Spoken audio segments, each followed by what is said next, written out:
Tonight we track the lives that led to Silent Hill.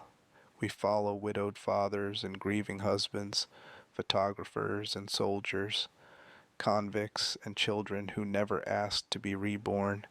Each protagonist arrives at the fog for different reasons, some looking for lost daughters, others fleeing their own guilt. But the town doesn't discriminate. It pulls them in, holds them until they face what they brought with them, then decides whether they leave or stay forever. These aren't action heroes.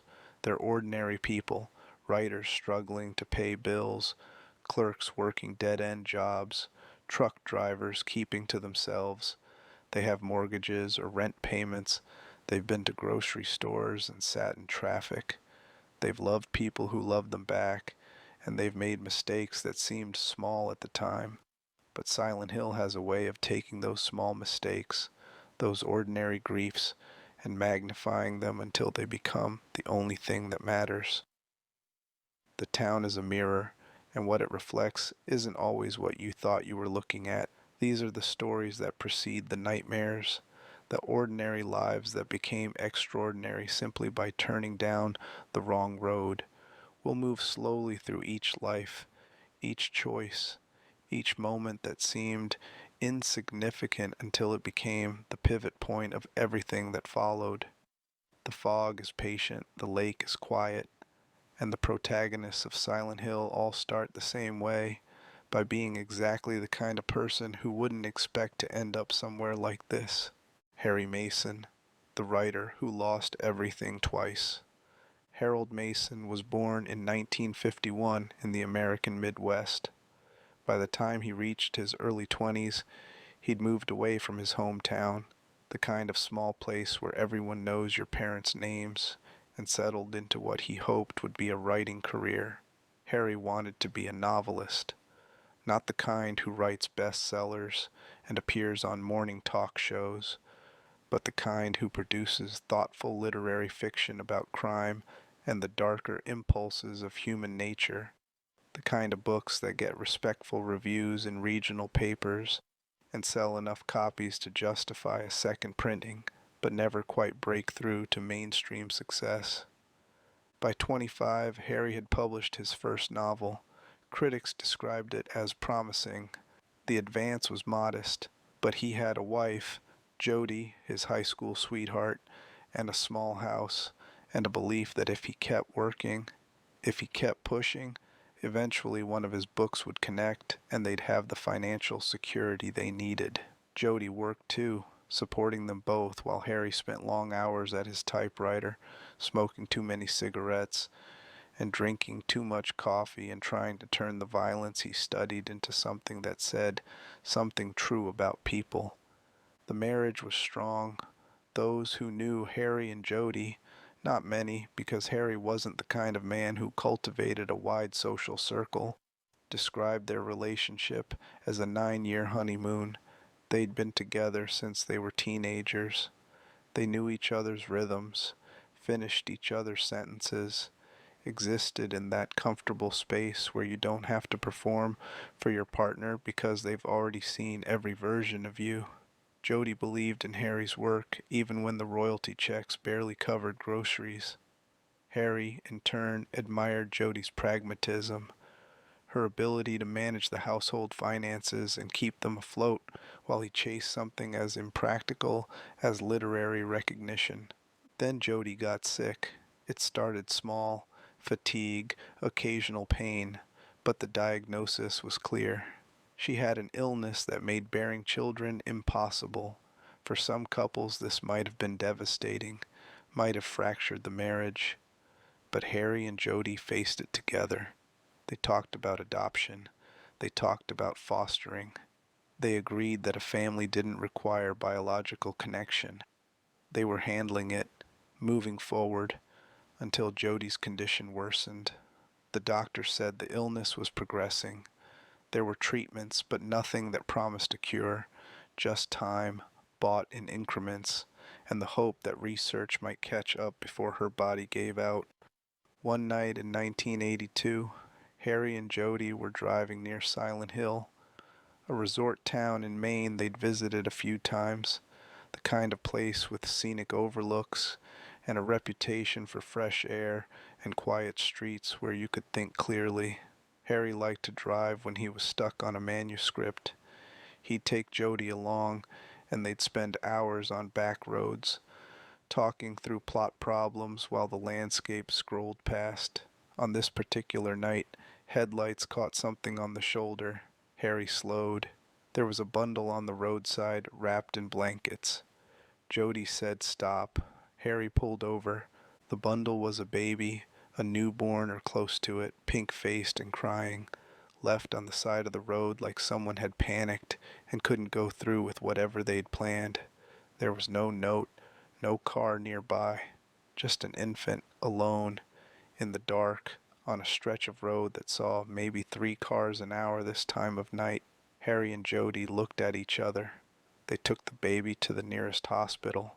The staff ran tests, checked for signs of abuse or illness, found nothing except that this was a healthy infant girl who'd been abandoned.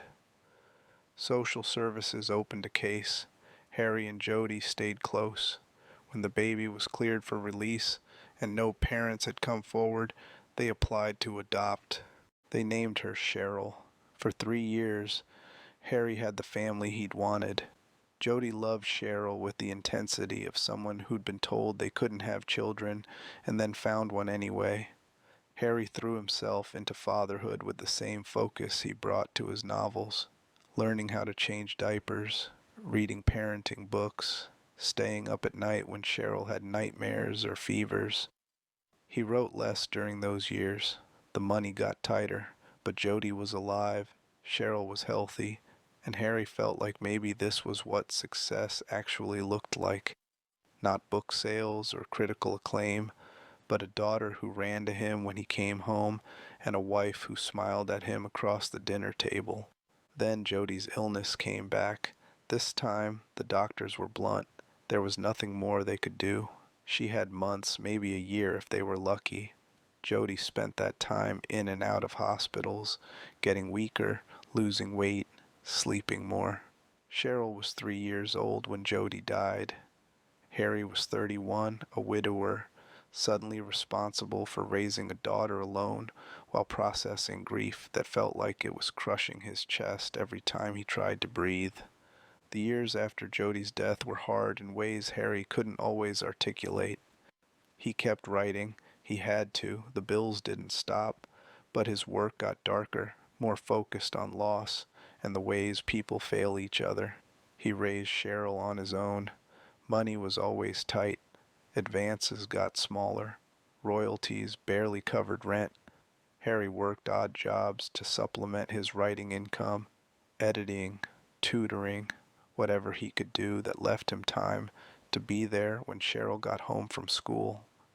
His neighbors in the small apartment building where they lived would later describe Harry as devoted but solitary. He didn't date. He didn't socialize.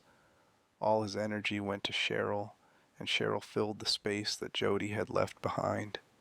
By 1989, 7 years after finding Cheryl on that roadside, Harry was 38 and exhausted.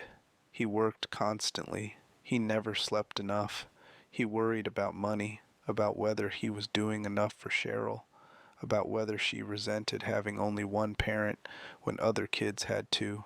Cheryl, for her part, had become unusually mature for a 7-year-old.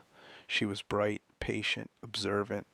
She watched her father work himself into the ground and started asking if they could take a vacation. Just a weekend, she said.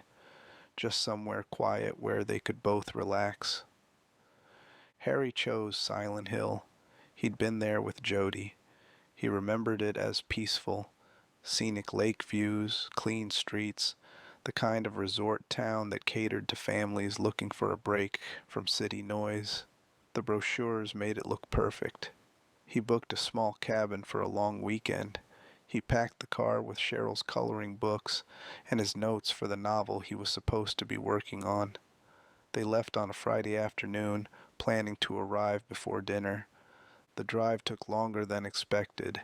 Harry's car, a beat-up sedan that needed more maintenance than he could afford, had engine trouble. They stopped twice to let it cool down. By the time they approached Silent Hill's town limits, it was late at night. Cheryl had fallen asleep in the passenger seat, a coloring book open on her lap. Harry was tired, fighting to keep his eyes focused on the narrow road that wound through the hills. The fog was thick, thicker than he remembered from previous visits. Visibility dropped to maybe 20 feet. Then a teenage girl stepped into the road. Harry saw her for half a second. Dark hair, pale skin, walking slowly as if she didn't see the car coming. He swerved hard. The wheels left the pavement. The car went off the hillside trail, crashed through brush and saplings, and came to a stop against a tree. Harry's head hit something. The steering wheel, the window, he wasn't sure. Everything went dark. When Harry woke, the car was empty. Cheryl was gone. The passenger door hung open.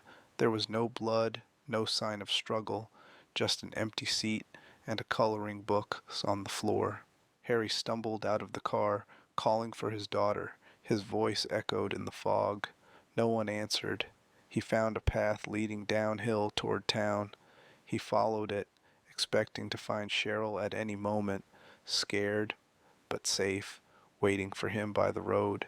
Instead, he found Silent Hill abandoned, the streets empty, the buildings dark. Ash fell from the sky like snow. The air smelled like rust and old fires. What happened next would define the rest of Harry's life, though he didn't know it yet. He searched the empty town, fought through shifting realities where walls turned to rusted chain link and the ground became metal grating. He met Sybil Bennett, a police officer who was as confused as he was about the town's state. He encountered Dahlia Gillespie, a woman who seemed to know more than she was saying, who spoke in cryptic warnings about darkness and rituals and a plan that was already in motion. Harry learned about Alessa Gillespie. The girl had been burned 7 years earlier in a fire that everyone thought was an accident but wasn't. Alessa had survived, but shouldn't have, kept alive by machines and the cult's power, trapped in Alchemilla Hospital, suffering every moment. Harry learned that Alessa had used her psychic abilities to split her soul in two. Half remained in her burned body, the other half manifested as a baby on the side of a road, the baby Harry and Jody had found and named Cheryl. The cult wanted the souls reunited. Cheryl was the missing piece. Harry had unknowingly brought her back to complete what started 7 years earlier. The town itself was Alessa's nightmare made real, her pain, her rage, her suffering manifesting as the other world that Harry kept slipping into. The monsters were her fears given form. The empty streets were her isolation. And Cheryl, sweet 7-year-old Cheryl, who just wanted her father to relax for once, was actually the reincarnated half of a girl who'd been tortured by her own mother in the name of religious zealotry. Harry fought the cult. He killed their god when it tried to birth itself. He stopped the ritual, and at the end, as reality collapsed and the nightmare released its grip, Alessa, or what remained of her after years of torment, gave Harry a baby. The infant was both Cheryl and Alessa reborn, purified, given a second chance at life. Harry took the child. He walked out of Silent Hill with the highway stretching ahead and the fog finally breaking in his rearview mirror. But leaving Silent Hill didn't mean leaving its influence. Harry moved to Portland, putting distance between himself and the town that had taken his first Cheryl. He held the baby in his arms and tried to process what had happened. This child was his daughter, but also someone else. This child carried Alessa's soul, Alessa's memories, Alessa's potential for power. For weeks after leaving Silent Hill, Harry wrestled with thoughts he'd never imagined having. He considered killing the infant, smothering her, abandoning her the same way someone had abandoned her on that roadside 7 years earlier.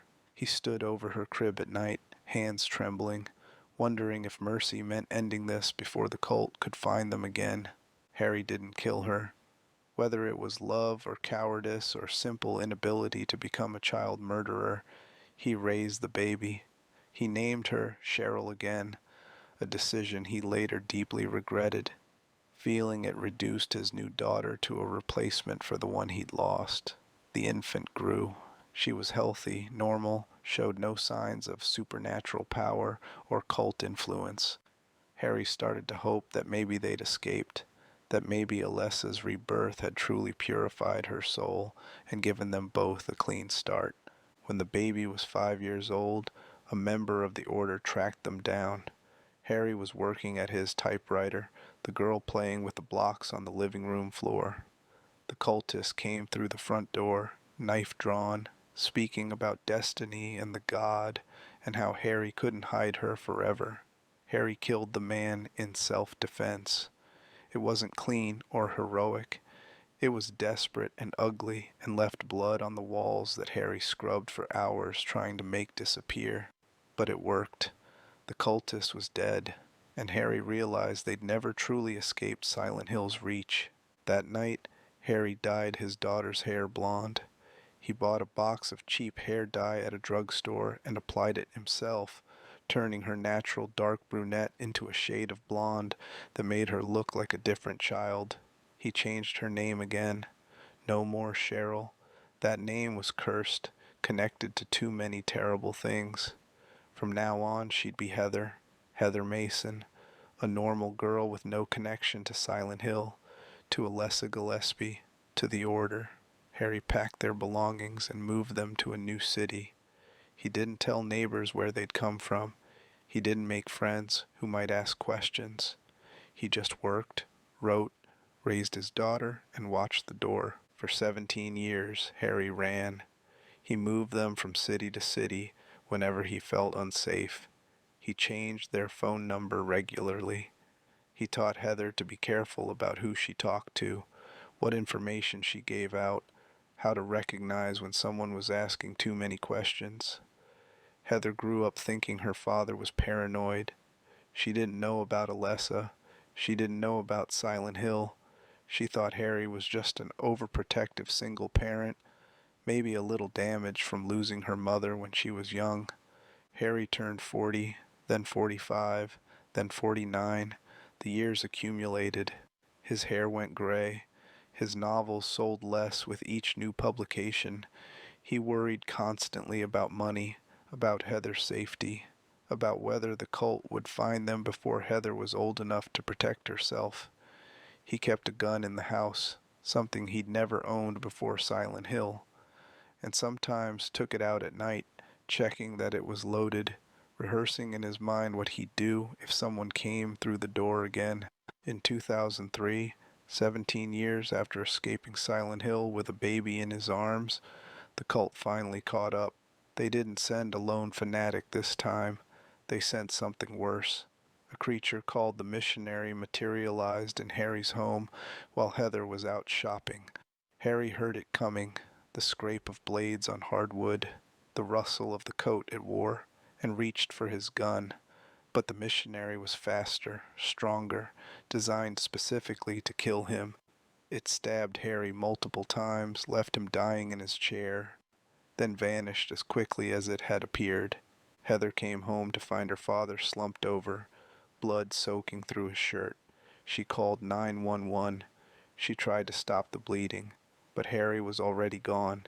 He died before the ambulance arrived, murdered at age 49 as punishment for what he'd done in 1989 and as bait to draw Heather back to the town that wanted her.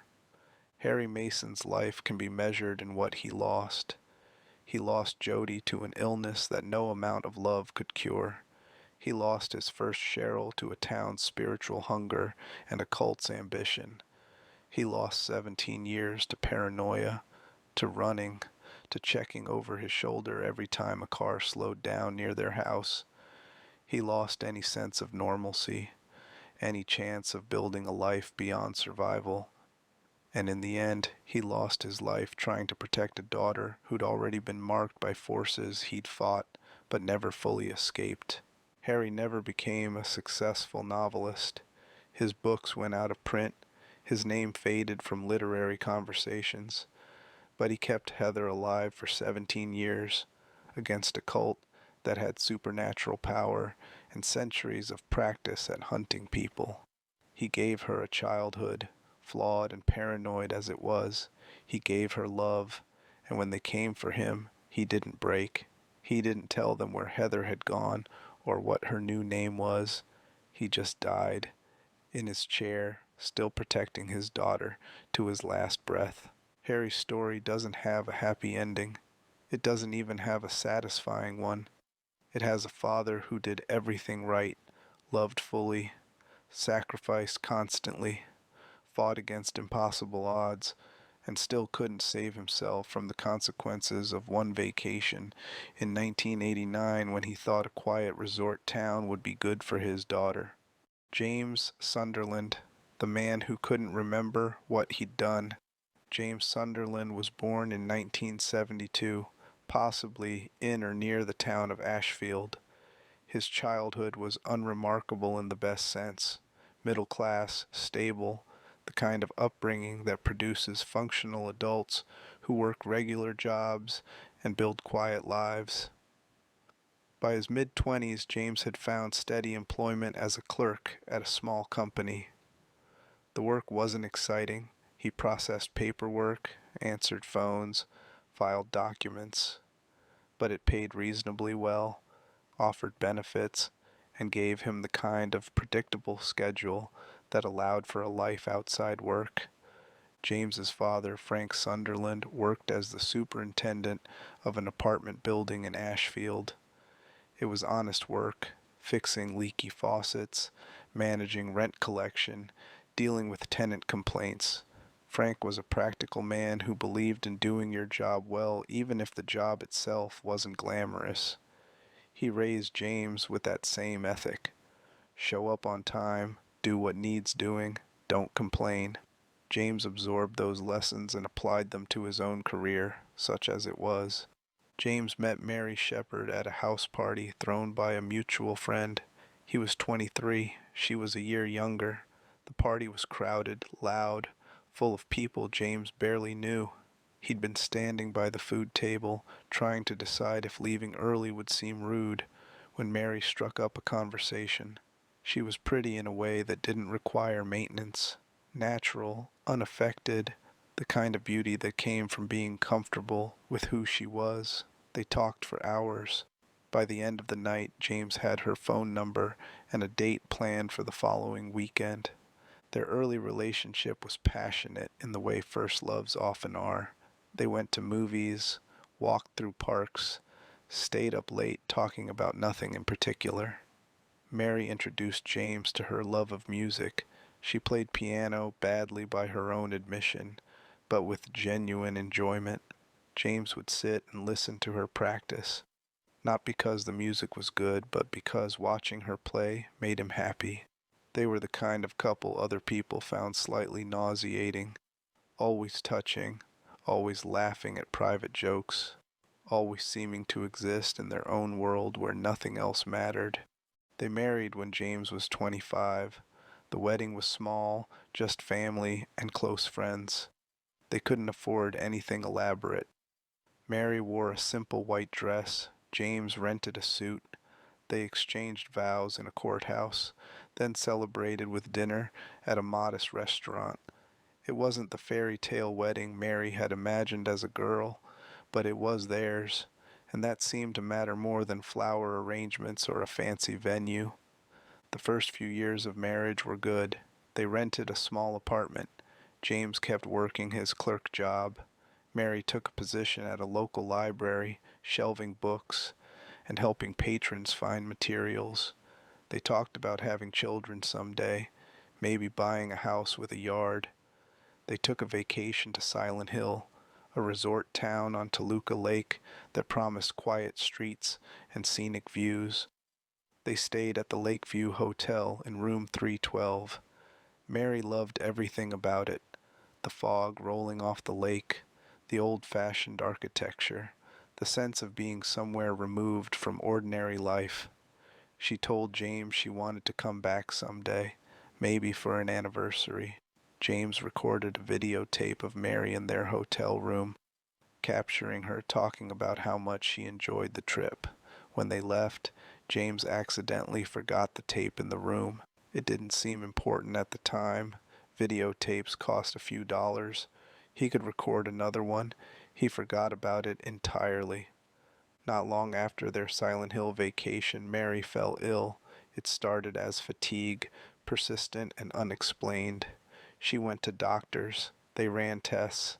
The diagnosis, when it finally came, was devastating. Mary had a terminal illness. The doctors gave her 3 years at most. There was no cure. Treatments could slow the progression, manage symptoms, buy a little time. But Mary was going to die, and there was nothing anyone could do to stop it. Mary was hospitalized when her condition worsened. She couldn't care for herself at home. She needed constant medical supervision, pain management, monitoring. James visited regularly at first, sitting by her bed, holding her hand, telling her about his day at work, even though nothing interesting ever happened. Mary appreciated the visits initially. She tried to stay positive, joked about the hospital food, planned what they'd do when she got better, even though they both knew she wasn't getting better. But as the illness progressed, Mary changed. Her appearance deteriorated. Her skin took on a sickly tan color. Her hair fell out.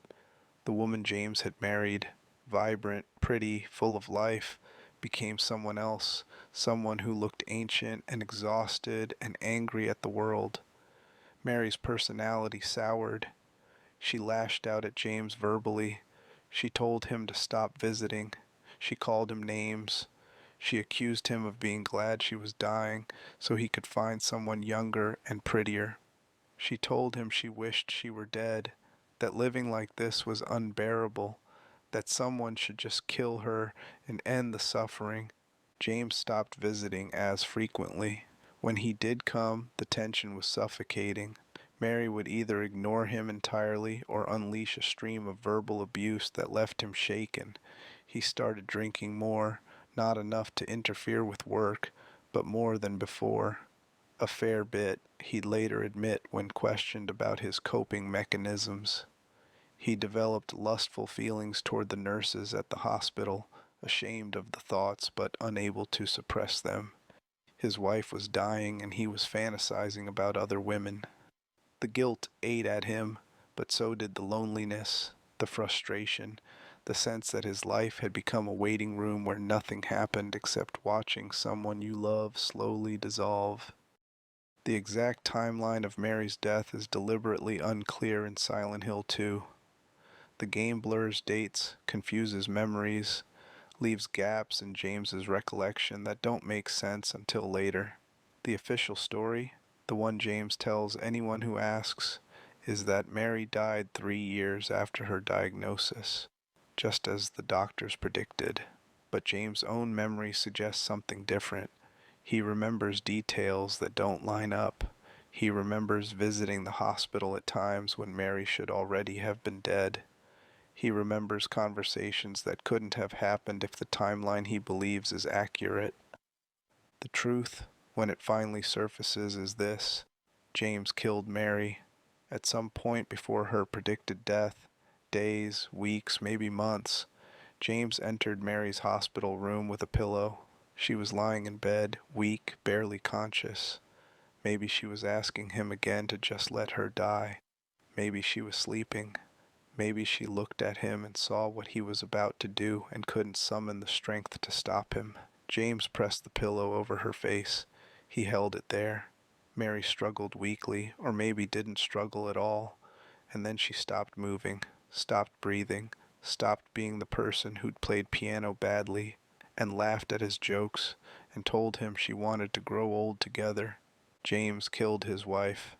Whether it was mercy, ending her suffering when she'd begged him to, or murder, lashing out at her for becoming someone he didn't recognize, for ruining their marriage with her anger and sickness.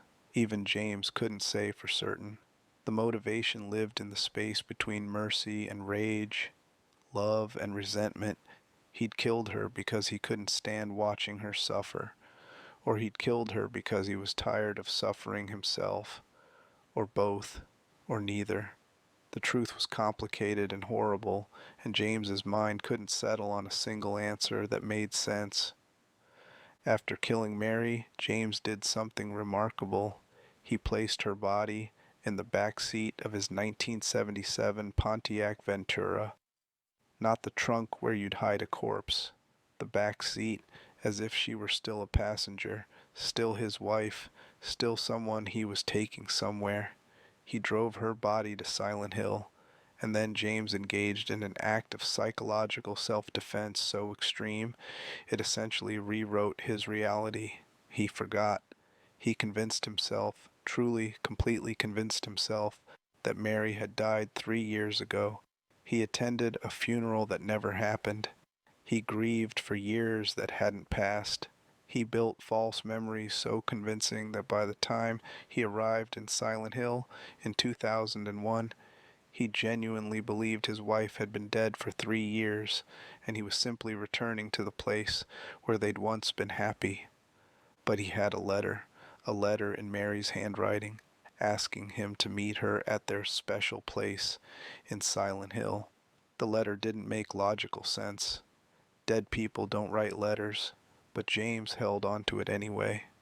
He carried it in his jacket pocket like a talisman.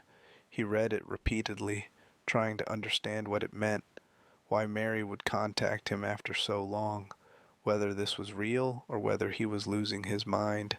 The letter guided him to Silent Hill, and Mary's body was still in his car, still in the back seat, still wrapped in sheets, still decomposing slowly as James drove through fog toward a town that was about to show him exactly what kind of man he really was. James was 29 when he walked into Silent Hill. He parked at an observation deck overlooking the lake. He stood in the public restroom, looking at his reflection in a cracked mirror, seeing a face he barely recognized, too thin, too tired, eyes that wouldn't quite focus. He read Mary's letter one more time. Then he left the restroom and began searching for his wife in a town that had been waiting for him. The journey through Silent Hill was James's punishment and revelation. He encountered Angela Orozco, a young woman running from a father who'd sexually abused her and whom she'd killed in self-defense. He met Eddie Dombrowski, a bully victim who'd snapped and mutilated the person who tormented him. He crossed paths with Laura, an 8-year-old orphan who'd befriended Mary in the hospital during Mary's final months, and couldn't understand why James kept saying his wife was dead when Laura had just seen her a week ago. And he met Maria. Maria looked exactly like Mary. Same face, same body, same voice. But Maria dressed provocatively in a short skirt and a tight shirt that revealed her midriff. Maria acted aggressively sexual, flirting with James, touching him, making suggestive comments that Mary never would have made.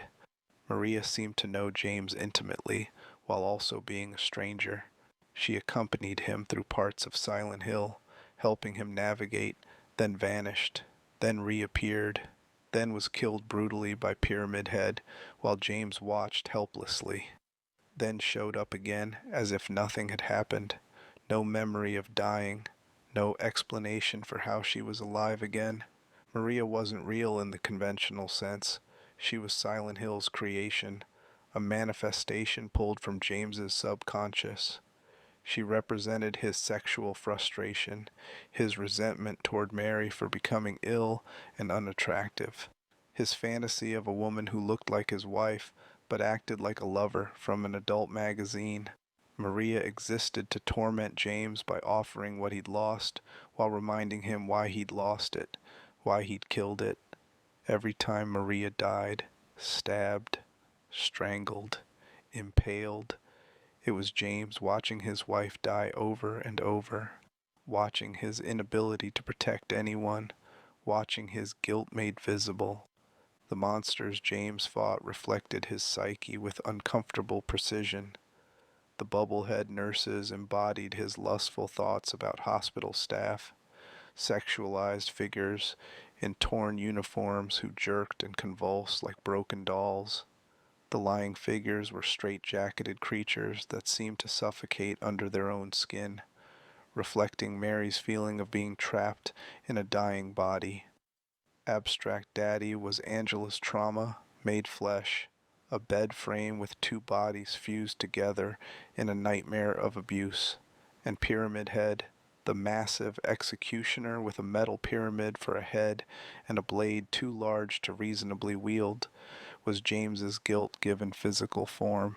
Pyramid Head existed to punish James. Every appearance was a reminder that James deserved to suffer for what he'd done. Pyramid Head killed Maria repeatedly. In Brookhaven Hospital, James watched Pyramid Head stab Maria through the stomach bars while she screamed for James to help her. In the labyrinth beneath Toluca Prison, James found Maria's body in a jail cell, dead again, left there like evidence of his failure. Each death was designed to hurt James specifically, to remind him that he couldn't save Mary, couldn't protect Maria, couldn't escape what he'd done no matter how many monsters he killed or puzzles he solved. The truth revealed itself in fragments. James found a videotape in room 312 of the Lakeview Hotel, the room where he and Mary had stayed years earlier, the room where he'd accidentally left the tape.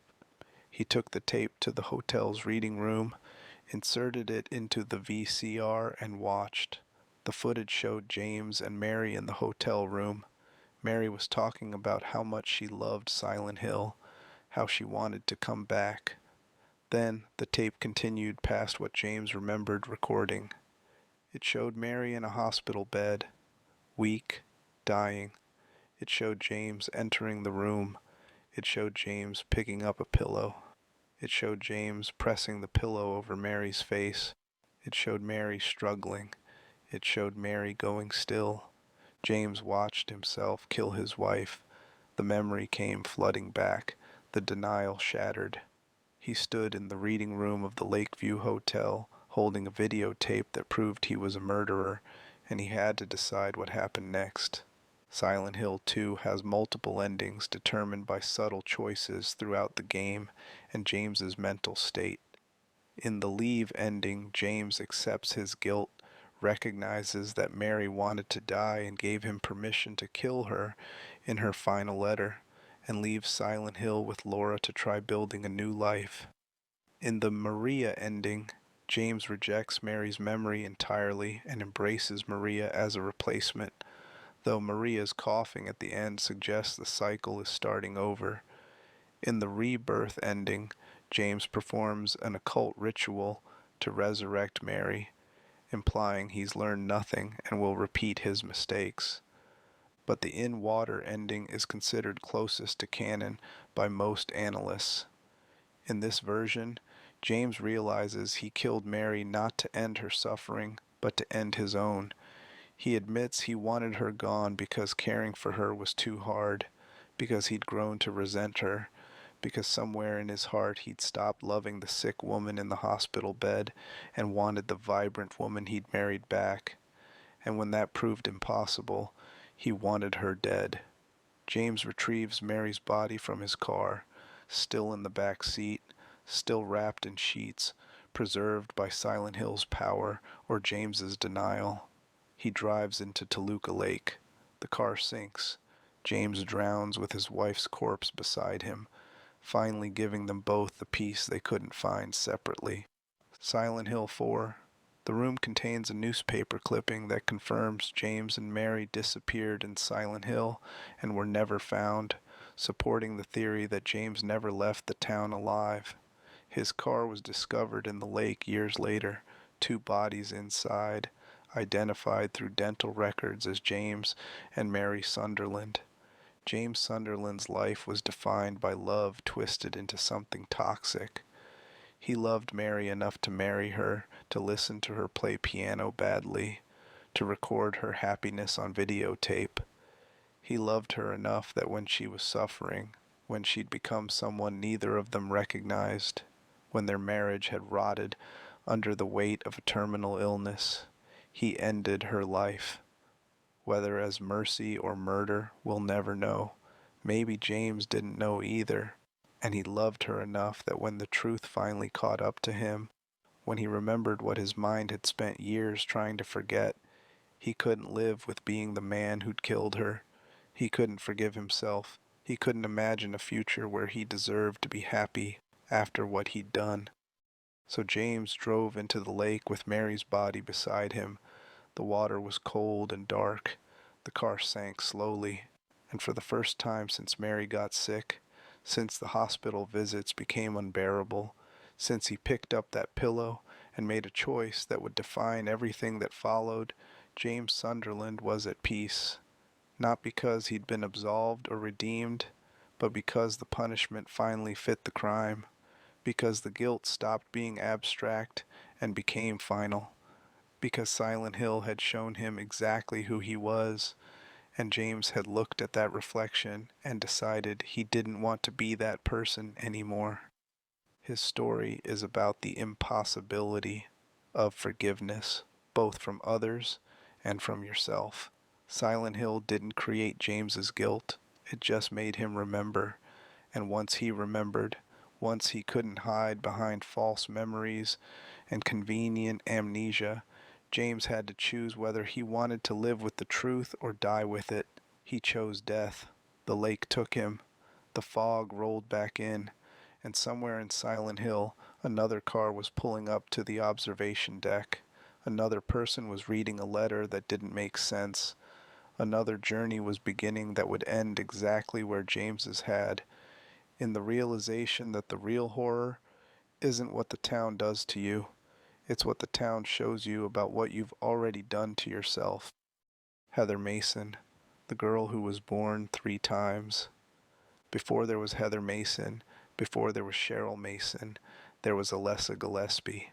Understanding Heather requires understanding Alessa, because they're the same person separated by trauma and rebirth, 2 lives lived by the same soul in bodies that never asked to carry such weight. Alessa was born in Silent Hill in 1976 to Dahlia Gillespie, a zealot and leader in a religious cult called the Order. The Order worshipped a god they believed would bring paradise to earth if properly summoned. They'd been trying for generations, building their power, waiting for the right vessel. When Alessa was born, Dahlia recognized her daughter's psychic abilities immediately. The girl could sense things others couldn't, move objects with her mind, perceive futures and pasts that bled into the present. Dahlia saw potential. The Order saw a tool, and Alessa, who was just a child trying to understand why her mother never looked at her with anything resembling love, became the center of a plan she was too young to comprehend. Alessa's childhood was lonely and frightening. Dahlia was emotionally abusive, distant, more interested in her daughter's spiritual utility than her well-being. Alessa attended the local elementary school, Midwich, where other children whispered about her, called her witch, avoided her in the playground. She had one friend, a girl named Claudia Wolfe, who was also being raised in the Order and understood what it meant to be a child in a family where religion mattered more than happiness. They played together, shared secrets, dreamed about growing up and leaving Silent Hill behind. When Alessa was 7 years old, in 1983, Dahlia and the Order decided it was time. They performed a ritual designed to impregnate Alessa with their god's essence. The ceremony required fire, pain, and Alessa's complete submission to forces she didn't understand. Something went catastrophically wrong. The fire spread. Alessa's body was engulfed in flames. She burned over most of her body, 2nd and 3rd degree burns covering her face, her torso, her limbs. The pain was unimaginable. A truck driver named Travis Grady saw smoke, stopped his vehicle, and ran into the burning house. He found Alessa and pulled her out. Emergency responders rushed her to Alchemilla Hospital. The doctors said she wouldn't survive. No one could live with burns that severe, but Alessa didn't die. The Order's power kept her alive, preserving her body in a state of constant agony so the ritual could continue. They moved her to a secret location, a room in the hospital's hidden areas where no one would question the girl who'd been burned alive and somehow kept breathing. Alessa existed in that state for 7 years, bandaged, in pain every second, hooked to machines that managed her functions while her soul screamed for release. She couldn't move, she could barely speak. All she could do was suffer and use her psychic powers to try escaping the only way she knew how. At age 7, shortly after the fire, Alessa split her soul in two. Half remained in her burned body, trapped, suffering. The other half manifested as a baby on the side of a road near Silent Hill. That baby was found by Harry and Jody Mason in 1982. They named her Cheryl. Cheryl grew up not knowing what she was. To her, she was just a normal girl with adoptive parents who loved her. Harry and Jody never told her she'd been found abandoned. As far as Cheryl knew, they were her real parents, and her life was ordinary. She went to school. She had friends. She drew pictures and played with toys and watched cartoons on Saturday mornings. The only unusual thing about Cheryl was that sometimes she had dreams that didn't feel like her own, dreams of fire, of pain, of a girl who looked like her but wasn't her, suffering in a dark room where no one could hear her scream. When Jody died and Cheryl was 3, Harry became her entire world. He raised her as a single father, devoted and protective, working constantly to provide for them both. Cheryl matured quickly, as children of single parents often do. She learned to be independent, to help with household tasks, to not ask for things they couldn't afford. She watched her father work himself into exhaustion and wished she could make things easier for him somehow. In 1989, when Cheryl was 7, the same age Alessa had been during the fire, Harry took them to Silent Hill for a vacation. Cheryl didn't know they were returning to the town where half her soul was still suffering. She didn't know the vacation was actually a call she couldn't consciously hear, a pull from the other half of herself that wanted to be whole again. She just knew they were going somewhere her father said would be peaceful, and she was excited because maybe Harry would finally relax and stop worrying so much about money and her future. The car crashed, Cheryl vanished, and when Harry finally found his daughter, when the town's mysteries unraveled and the truth became unavoidable, Cheryl ceased to exist as a separate entity. She reunited with Alessa. The two halves of a split soul merged back into one. The ritual completed, and the god the Order had been trying to birth for 7 years finally had a vessel capable of sustaining it. Harry stopped the birth. He killed the god. Alessa, her body finally failing after 7 years of preserved agony, used the last of her power to reincarnate both herself and Cheryl as a single infant. She gave that baby to Harry. It was absolution, apology, and hope, a chance for all of them to have the life that had been stolen when Dahlia decided her daughter was worth more as a vessel than as a child. Harry took the baby and ran. He moved to Portland, named her Cheryl again, and tried to create a normal life, but the cult found them when the baby was 5. Harry killed a cultist in self-defense, then made a choice that would define his daughter's second childhood. He dyed her dark hair blonde. He renamed her Heather, and he ran again, this time understanding that they'd never truly be safe, that the Order would keep hunting them as long as Heather carried Alessa's reincarnated soul. Heather grew up in the shadow of her father's paranoia. They moved frequently. Harry wouldn't explain why. He just said they needed to be careful, that there were people who wanted to hurt them, that Heather should never talk to strangers about their past or where they'd lived before. Heather thought her father was damaged from losing her mother when she was young. She didn't know about Alessa. She didn't know about Silent Hill.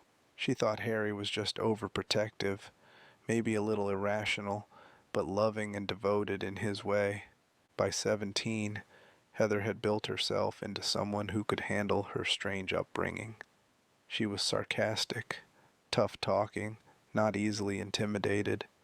She dyed her hair even blonder than Harry had made it, preferring the look to her natural brunette. She liked shopping, listened to alternative rock, read magazines about paranormal phenomena for fun. She had a sharp tongue that masked deeper insecurities, about not having friends because they moved so often, about not knowing her mother, about sensing that her father was hiding something important but being afraid to push him on it. In 2003, when Heather was 17, everything her father had been running from caught up. Heather went shopping at a local mall, just killing time on a weekend afternoon. A middle-aged private investigator named Douglas Cartland approached her in the food court. He said he had information about her past, about who she really was. Heather, trained by years of Harry's warnings, told him to leave her alone and tried to walk away. Douglas persisted. Heather ran. She found herself in the mall's restrooms, then in an otherworld version of the mall where the floors turned to grating and monsters shambled through clothing stores. She fought creatures that seemed pulled from a nightmare, things with stretched skin and jerking movements, things that shouldn't exist but did. She met Vincent Smith, a man in a priest's collar who seemed to know her, who spoke in riddles about her destiny. And she encountered Claudia Wolfe, now an adult and a high-ranking member of the Order, who revealed that Heather was the reincarnation of Alessa Gillespie, and carried within her the fetus of the god the Order had been trying to birth for decades. Heather didn't believe it. She thought they were insane. She fought her way out of the Otherworld Mall and returned home to warn Harry. She found him dead. The missionary, a blade-armed creature in a long coat, had murdered him in their living room. Harry was slumped in his chair, blood soaking through his shirt, eyes open and empty. Heather screamed. She called for help, but her father was gone, killed as punishment for what he'd done in 1989, and as bait to force Heather to return to the town that had created her. Heather's grief turned to rage. She confronted Claudia in the mall parking lot. Claudia admitted to ordering Harry's death. She explained that Heather needed to hate her, needed to want revenge, because that hatred would feed the god growing inside her and speed the birth. Heather killed the missionary. She accepted Douglas's offer to drive her to Silent Hill, and she set out to end the Order once and for all. The journey to Silent Hill awakened Heather's buried memories. She started remembering being Alessa. She remembered the fire, the pain, the 7 years in the hospital room. She remembered being Cheryl, the vacation with Harry, the moment the two halves reunited. These weren't abstract facts anymore. They were her memories, her experiences, layered on top of her 17 years as Heather Mason. She wasn't just one person. She was 3 identities occupying the same body, each with its own trauma, each demanding to be acknowledged. At Lakeside Amusement Park, Heather fought a manifestation of Alessa's memories on a carousel, the same carousel where Harry had once battled Sybil Bennett. The memory of Alessa appeared with different weapons, forcing Heather to adapt, to prove she was strong enough to integrate these fractured pieces of herself. After defeating the memory, Heather pushed deeper into Silent Hill, through streets that looked wrong, through buildings that shifted between normal and rusted nightmare versions. In the Order's chapel, Heather confronted Claudia. The cult leader revealed that she'd already force-fed Heather the god's essence earlier through Vincent Smith. The fetus was growing inside Heather, whether she wanted it or not. In a few hours, it would be born, and paradise would come. But Heather had found a vial of aglaophotis, the same red liquid Harry had used in 1989 to drive out possessing entities. She drank it. The substance forced the god out of her body, expelled it before it could fully develop. Claudia, desperate and broken, swallowed the fetus herself. She gave birth to the god right there in the chapel, her body becoming the vessel Heather had refused to be. The creature that emerged was massive, incompletely formed, burning with heat from its core. Heather fought it with every weapon she'd gathered, poured all her rage and grief into killing the thing that had caused so much suffering. When it finally fell, Claudia lay dying on the chapel floor, murmuring about paradise that would never come. Heather left Silent Hill with Douglas Cartland. In the car ride away from town, she told him she wanted to start using her original name again, Cheryl, to honor the name Harry had given her before everything went wrong. She said she preferred her blonde hair to her natural brunette, a small way of choosing which parts of her identity to keep and which to leave behind. She asked Douglas if he knew any good therapists, because she understood that what she'd just experienced wasn't something you process alone. After Silent Hill 3, official materials suggest Heather continued struggling with integration. Being three people in one body isn't something that resolves cleanly. She'd been Alessa, tortured for 7 years. She'd been Cheryl, lost to a ritual she didn't understand. She'd been Heather, raised in fear and paranoia. Each identity had different memories, different traumas, different ways of understanding the world. In the Dead by Daylight crossover event, which includes some canonical elements, Heather works at a crisis center for troubled youth, trying to help others process trauma while still working through her own. She eventually gets pulled into another supernatural ordeal when she hears Claudia's voice on a crisis hotline, suggesting that even after everything, Silent Hill's influence hasn't fully released her. Heather Mason's life can be divided into three distinct incarnations, each bleeding into the others.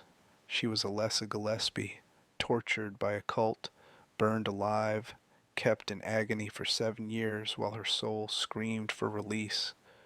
She was Cheryl Mason, adopted by loving parents, given a brief childhood of normalcy before being sacrificed to complete a ritual. And she was Heather Mason, the girl who grew up running from a past she didn't remember until it killed the only family she had left.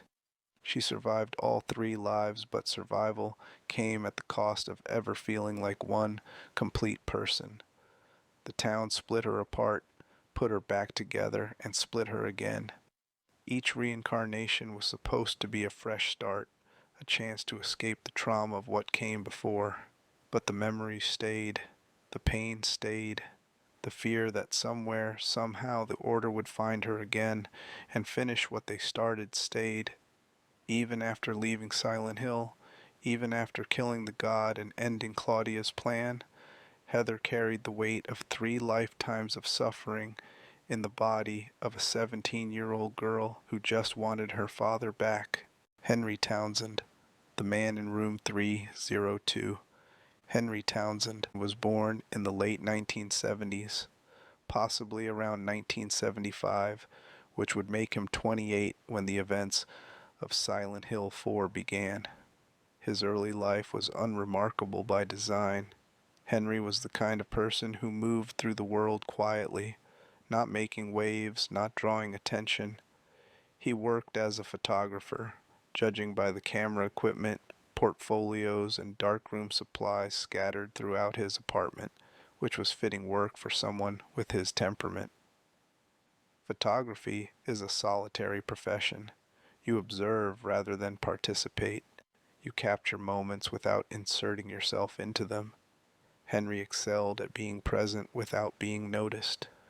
By his late 20s, Henry had established a pattern of isolation that seemed deliberate rather than circumstantial. He stood 6 feet 1 inch tall and weighed around 180 pounds, physically imposing enough to be remembered, but with a demeanor so unremarkable that neighbors consistently described him as quiet, polite, and utterly forgettable. He lived alone. He didn't date that anyone knew about. He didn't have friends who visited. He didn't go to bars or join clubs or attend community events. Henry existed in the margins of other people's lives, the guy you nod to in the hallway, the tenant whose name you know but nothing else about. In 2001, Henry moved into room 302 of South Ashfield Heights, an apartment building in the town of Ashfield. The building was managed by Frank Sunderland, James Sunderland's father, though the connection wouldn't be relevant until later. Room 302 was a small one-bedroom unit on the third floor. The rent was affordable, the space was functional. Henry signed the lease, moved his belongings in, and settled into a routine that would define the next 2 years of his life. Wake up, work on photography projects, eat simple meals, sleep. Sometimes weeks would pass without Henry having a meaningful conversation with another human being. What Henry didn't know when he signed the lease was that room 302 had a history. 6 months before he moved in, a journalist named Joseph Schreiber had lived there. Joseph had been investigating a series of murders, the 21 Sacraments killings committed by a serial killer named Walter Sullivan. Joseph had become obsessed with the case, covering his apartment walls with notes and photographs, creating a conspiracy board that tried to map Walter's methodology. Then Joseph disappeared, vanished without a trace. The superintendent found the apartment empty except for all those notes still pinned to the walls. They cleaned it out, repainted, and listed it again. But room 302's history went back further than Joseph Schreiber. 34 years earlier, in 1967, a young couple had lived in that same apartment. They were poor, struggling, possibly involved with a religious cult that operated on the fringes of Silent Hill. The woman got pregnant. When the baby was born, the couple panicked. They couldn't afford a child. They weren't prepared to be parents. They left the infant in the apartment and fled. The building superintendent, not Frank Sunderland, his predecessor, found the baby crying in room 302. He called social services. The child was taken to an orphanage called Wish House and given the name Walter Sullivan. Walter grew up believing room 302 was his mother. The apartment was the only constant in his early life. He'd been born there. His first memories were of those walls.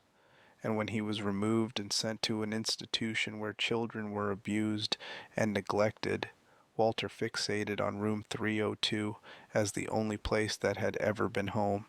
He developed a delusional belief system. Room 302 was his mother, and if he could purify the apartment through ritual, it would become a true mother capable of birthing him into a better existence. Walter's life after the orphanage was a progression of trauma and violence. He was abused at Wish House. He witnessed terrible things. He developed psychopathic tendencies. As an adult, he began killing people according to a ritual called the 21 Sacraments. Each victim was given a title. Each death had a specific meaning. The first 10 victims were killed in ordinary reality. Then Walter was arrested. He was sent to prison, and in his cell, Walter carved a number into his own chest, the number of his 11th victim, and hanged himself. Suicide was the 10th and 11th sacrament, despair and sacrifice. Dying allowed Walter to continue the ritual as a ghost, killing from beyond death to complete the remaining sacraments. Henry knew none of this when he moved in. For 2 years he lived normally. He took photographs, he paid rent, he kept to himself. His neighbor in room 303 was Eileen Galvin, a young woman who worked as a teacher or office clerk. The games never specify exactly. Henry occasionally passed Eileen in the hallway. They exchanged polite greetings. Eileen found Henry attractive but distant, hard to read. She wanted to get to know him better, but didn't know how to start a conversation with someone who seemed so deliberately self-contained. Then, in August 2003, Henry woke to find himself trapped. The apartment door was chained shut from the inside with padlocks he didn't recognize. Multiple chains, complex locks, physical and impossible to break. His windows were sealed, not boarded, sealed, as if the glass had fused with the frame and refused to open. His phone was dead. When he tried to use it, all he got was static. He pounded on the door, screamed for help. Eileen was in the next room, separated by only a thin wall. She should have heard him. Frank Sunderland stood directly outside room 302 with the right key and couldn't open the door. To everyone outside, room 302 was silent, sealed, inaccessible. Henry spent 5 days trapped. He didn't feel hunger or thirst, which confirmed that something supernatural was happening. Time felt wrong, sometimes moving too fast, sometimes too slow. He suffered recurring nightmares every time he slept. Visions of eyes watching him, of walls closing in, of being buried alive. On the door, written in what appeared to be blood, someone had scrawled a message: "Don't go outside." Henry had no idea who'd written it, whether it was a warning or a threat. On the 5th day, a hole appeared in his bathroom wall. It started as a small crack, then widened, grew round, deepened until it was large enough for a person to crawl through. The hole was surrounded by membrane-like tissue that pulsed as if alive. It looked biological, wrong, impossible. But Henry had no other options. He was starving despite not feeling hungry, going mad from isolation, desperate for any escape. He crawled into the hole. The hole transported Henry to an otherworld version of a subway station near his apartment. The station was deteriorating, rusted, emptied of people but filled with a sense of wrongness that made Henry's skin crawl. He found Cynthia Velasquez there, a woman who thought she was having a nightmare. Cynthia was flirtatious, sexually aggressive, offered Henry a special favor if he'd help her escape. Henry, true to his nature, didn't respond to her advances one way or the other. He just tried to help her survive. They explored the subway together. Then Walter Sullivan appeared, or rather his ghost did, and killed Cynthia violently, carving a number into her chest. She became the 12th sacrament, void. Henry woke in his apartment, the hole sealed, Cynthia's death confirmed on the radio news. The pattern repeated. New holes appeared, leading to different locations. A forest otherworld where Henry met Jasper Gein, a paranormal enthusiast who spoke in cryptic warnings about devils and rituals. A sports complex where Andrew DeSalvo, a former Wish House employee who'd abused children, including Walter, was killed as the 14th sacrament.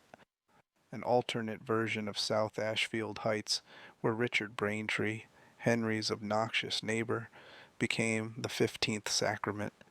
Each time Henry tried to help these people. Each time he failed. Each time he woke in his apartment to hear their deaths reported on the radio, their bodies found with numbers carved into their chests, victims of a serial killer who'd supposedly been dead for years. The 16th sacrament was Eileen Galvin. Walter attacked her in room 303, stabbing her multiple times, nearly killing her. Henry heard her screams through the wall that had prevented all other sounds from passing through. He found a new hole in his apartment leading to Eileen's room. He arrived to find her bleeding on her living room floor.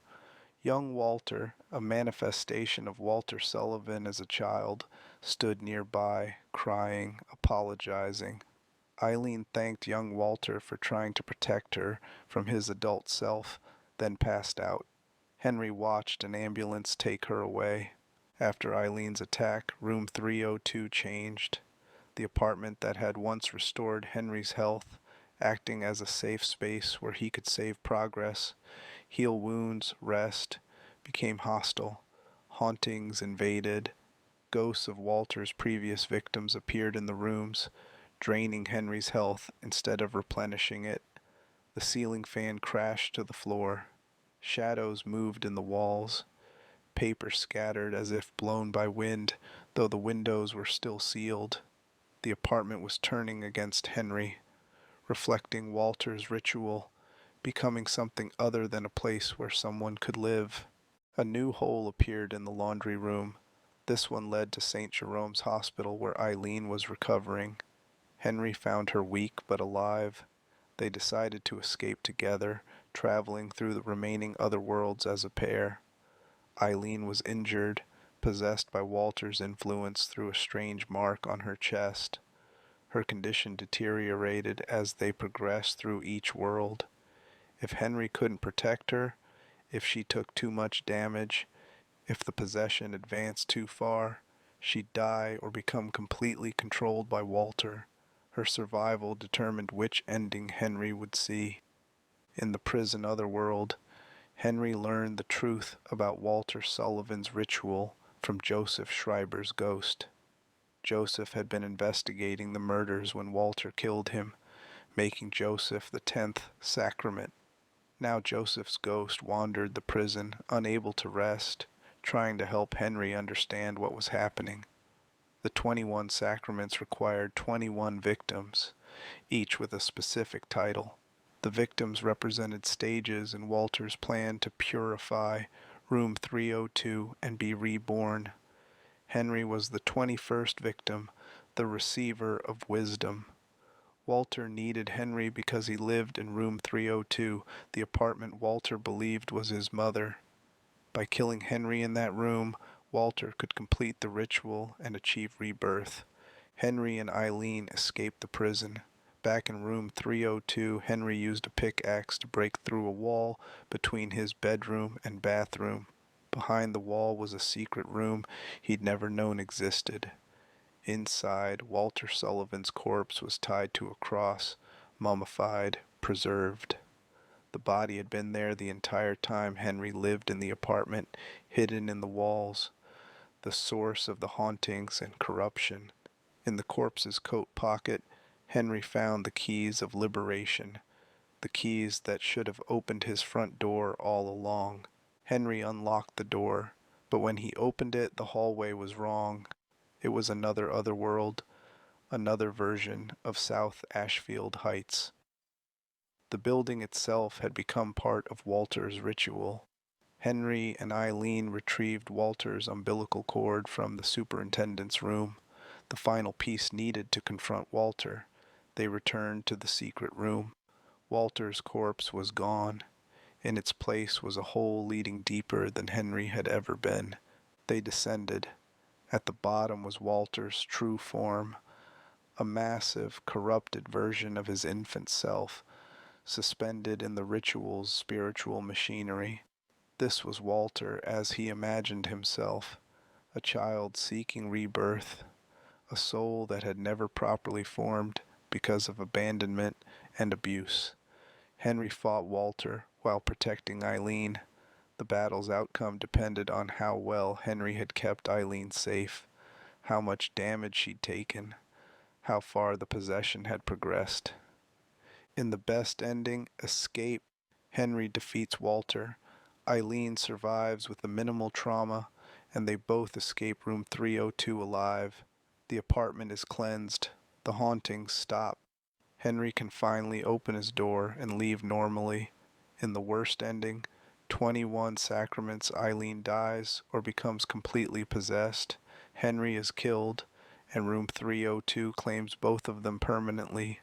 Walter's ritual completes. The apartment becomes something else entirely.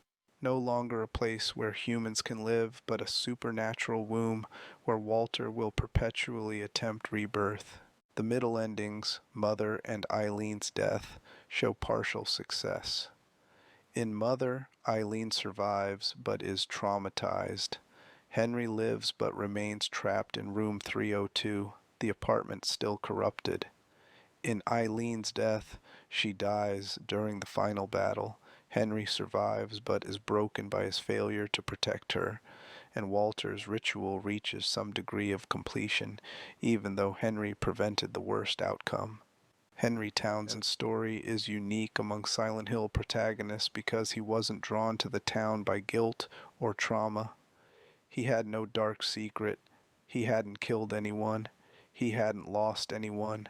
He wasn't running from his past. He was simply in the wrong place at the wrong time, living in an apartment that happened to be the focal point of a serial killer's ritual. Henry was ordinary, introverted and solitary, yes, but not damaged in the ways that typically attract Silent Hill's attention. He photographed the world from a distance. He lived quietly. He hurt no one. But ordinariness became Henry's strength, his calm under pressure, his methodical approach to problems, his willingness to help strangers even when doing so endangered him. These traits saved him. Henry wasn't a fighter. He wasn't brave in the traditional sense.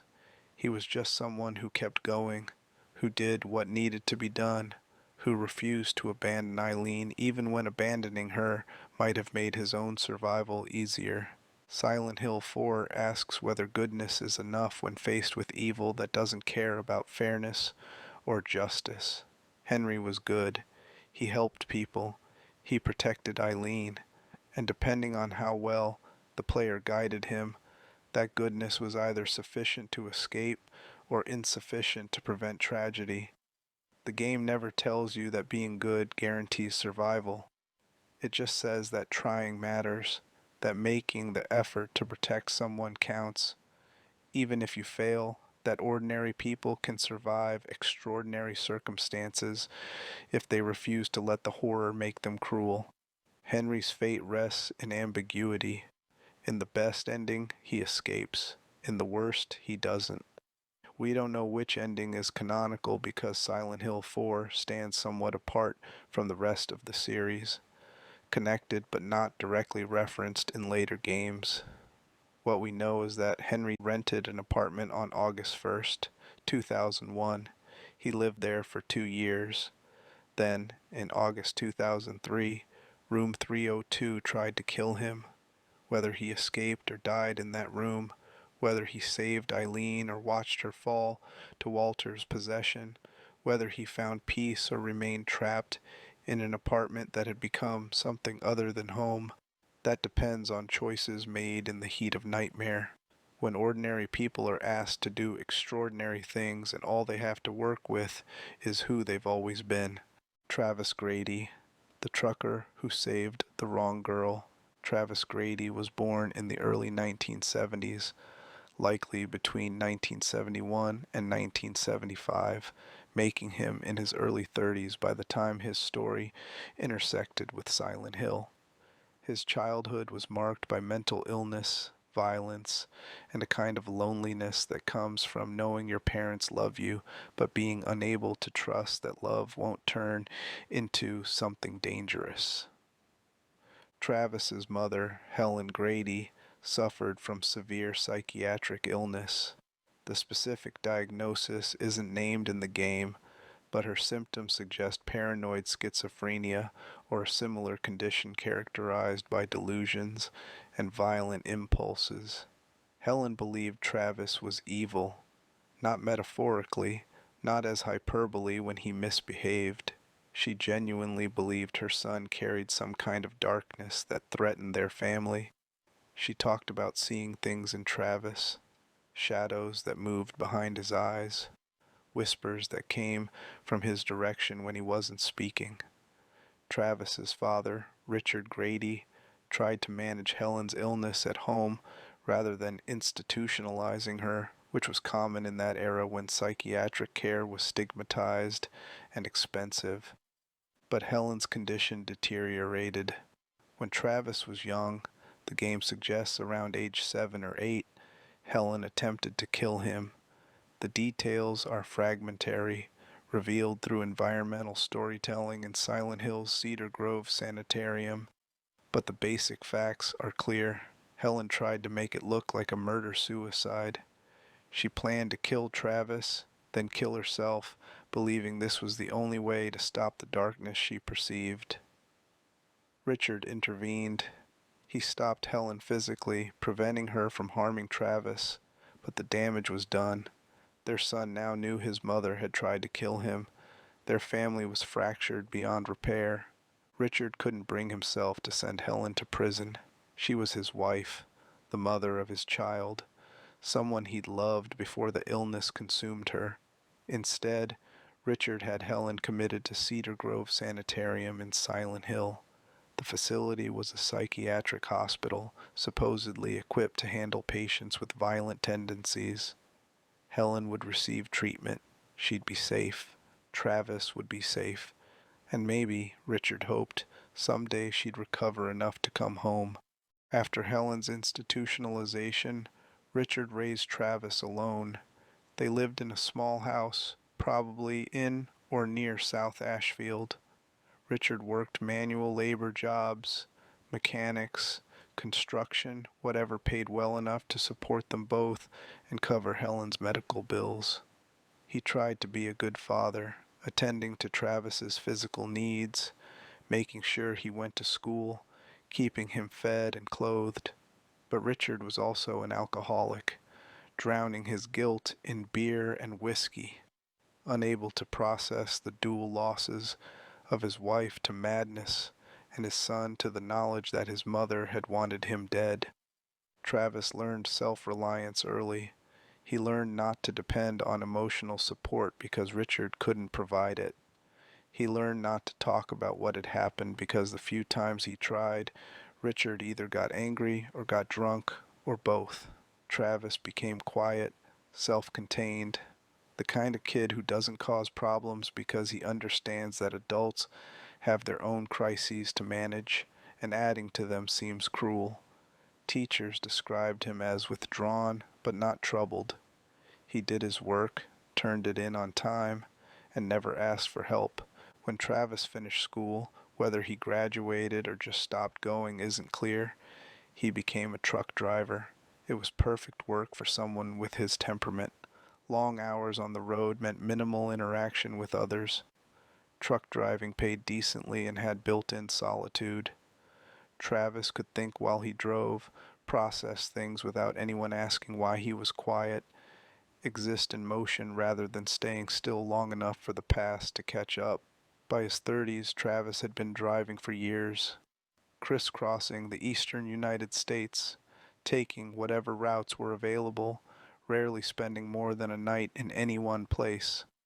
In the fall of 2006, Travis's route took him near Silent Hill. He was driving a large commercial truck, hauling freight, probably planning to bypass the town entirely. But as Travis drove through the outskirts, he noticed flames in the distance. A structure fire, isolated, consuming. Travis slowed his truck. The fire was bad, flames visible from the road, smoke rising in thick black columns. Travis pulled over, grabbed a fire extinguisher from his truck, and ran toward the flames. The burning structure was a house. Travis approached, calling out, asking if anyone was inside. He heard nothing over the roar of the fire. Most people would have waited for emergency services. Travis didn't. He covered his mouth with his shirt, kicked in the front door, and went inside. The heat was incredible. Smoke choked the air. Travis moved through the ground floor, calling out, and then he found her, a young girl, maybe 7 years old, lying unconscious on the floor. Her body was burned badly. The flames had done catastrophic damage. Travis scooped her up and carried her outside, laying her on the grass far from the fire. Emergency responders arrived. Paramedics took over, working on the girl, checking her vitals, preparing her for transport. They told Travis he'd saved her life. Without his intervention, she would have died in that fire. They rushed her to Alchemilla Hospital in Silent Hill. Travis gave his statement to the police. He'd been driving by, saw the fire, stopped to help. They thanked him. They took his contact information in case they needed follow-up. Then they let him go. What Travis didn't know, what he couldn't have known, was that the girl he'd saved was Alessa Gillespie, and the fire wasn't an accident. Dahlia Gillespie and the Order had attempted their ritual to impregnate Alessa with their god's essence.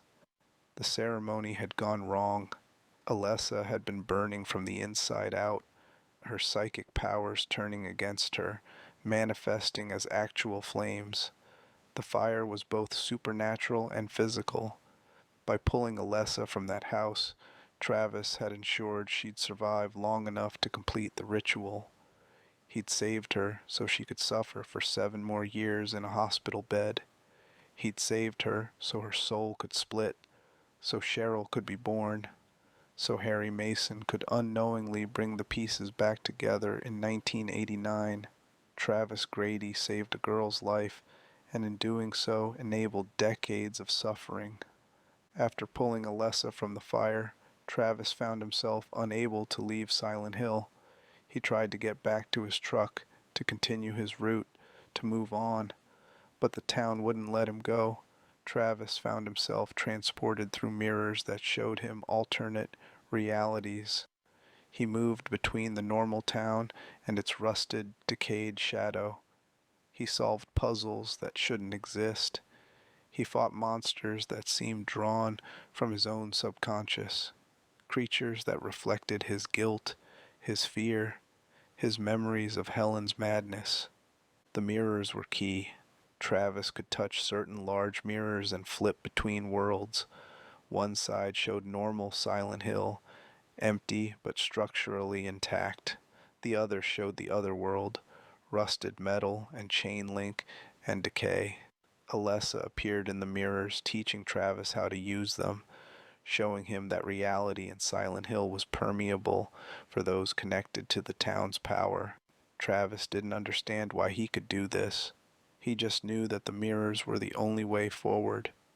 Travis's journey forced him to confront his past. He explored Cedar Grove Sanitarium where Helen had been committed. He found records of her treatments, her delusions about Travis being evil, the progression of her illness. In storage rooms, he discovered personal effects, Helen's belongings, photographs of Travis as a child, letters she'd written to Richard begging to come home. In the sanitarium's other world, Travis fought a monstrous version of his mother, a creature trapped in a cage with a spiked dress, swinging at him with metal-tipped fabric, flooding the room with poisonous gas. The fight was both literal and symbolic. Travis battling the memory of a mother who tried to kill him while also trying to understand her as a person who'd been sick rather than evil. Later, Travis reached the Riverside Motel. He found records suggesting Richard Grady had stayed there repeatedly in the months after Helen's death. The motel room showed signs of long occupation, empty bottles, scattered clothing, the smell of cigarettes, and despair. In the otherworld version of the motel, Travis fought a manifestation of his father, a bloated, umbilical cord-bound figure that filled room 500. A monster that represented Richard's guilt and inability to cope with Helen's death. Richard had hanged himself years earlier, unable to live with her loss and his own failure to save either Helen or Travis from what their family had become. The monster Travis fought was Richard's guilt made flesh, still trying to strangle the son he'd failed to protect. Throughout his journey, Travis collected pieces of the Floros, a mystical artifact central to Silent Hill's power, shaped like a cage meant to trap demons or gods. The artifact appeared in multiple Silent Hill games, but in Origins it was incomplete, broken into pieces that Travis had to gather from different other worlds. The Butcher, a massive pyramid-headed figure similar to Pyramid Head from Silent Hill 2, stalked Travis through several areas, killing other monsters, asserting dominance over the town's nightmare spaces. Travis couldn't fight the Butcher directly. He could only run, hide, wait for the creature to leave. Eventually, Travis learned the truth about Alessa and the ritual. He assembled the complete Floros. He confronted Dahlia Gillespie in the Order's hidden church, the Green Lion Antiques shop. Dahlia revealed that Travis had been drawn into the ritual by saving Alessa, that he'd become connected to the town's power, that he served a purpose even though he hadn't chosen to be involved. Travis prevented the immediate birth of the god, using the Floros to cage the entity before it could fully manifest. But he couldn't undo what had already been set in motion. Alessa's soul had already split. Cheryl had already been born somewhere outside Silent Hill, waiting to be found by Harry and Jody Mason. At the game's end, Travis returned to his truck and drove away from Silent Hill. In the canonical ending, good. Travis hears a baby crying in the road. He stops his truck, gets out, finds an infant wrapped in blankets lying on the shoulder. This is Cheryl Mason, the reincarnated half of Alessa's soul. Travis picks up the baby, examines her to make sure she's healthy, and places her carefully on the roadside where she'll be found by the next vehicle that passes. Hours later, Harry and Jody Mason drive past this same spot. They find Cheryl. They take her home, and Travis, unknowingly, completes the cycle he started by saving Alessa from the fire. Travis Grady continued driving after leaving Silent Hill. Official materials suggest he never fully escaped the town's influence. In Silent Hill, Homecoming, there are references to a trucker who vanished near Silent Hill, suggesting Travis might have been pulled back at some point. But in the immediate aftermath of Origins, Travis just kept moving. Another delivery, another route, another motel room that wasn't home. He'd saved a girl from a fire. He'd fought through a town's nightmare. He'd seen his dead parents made into monsters. And he'd unknowingly facilitated everything that would happen when Harry Mason drove into Silent Hill 7 years later. Travis's story is about unintended consequences and the impossibility of truly good acts in a town where reality bends towards suffering. He was a good man. He stopped when he saw someone in danger. He ran into a burning building. He saved a child's life. These were heroic actions by any normal standard. But in Silent Hill, heroism and horror are often the same thing viewed from different angles. Travis saved Alessa, which meant Alessa could suffer longer. He placed Cheryl on the road, which meant Harry would find her and lose her 7 years later. He escaped the town, which meant he'd live with the knowledge of what he'd seen and what he'd done without ever fully understanding the implications. The worst decisions in Silent Hill are often the ones that look noble from the outside.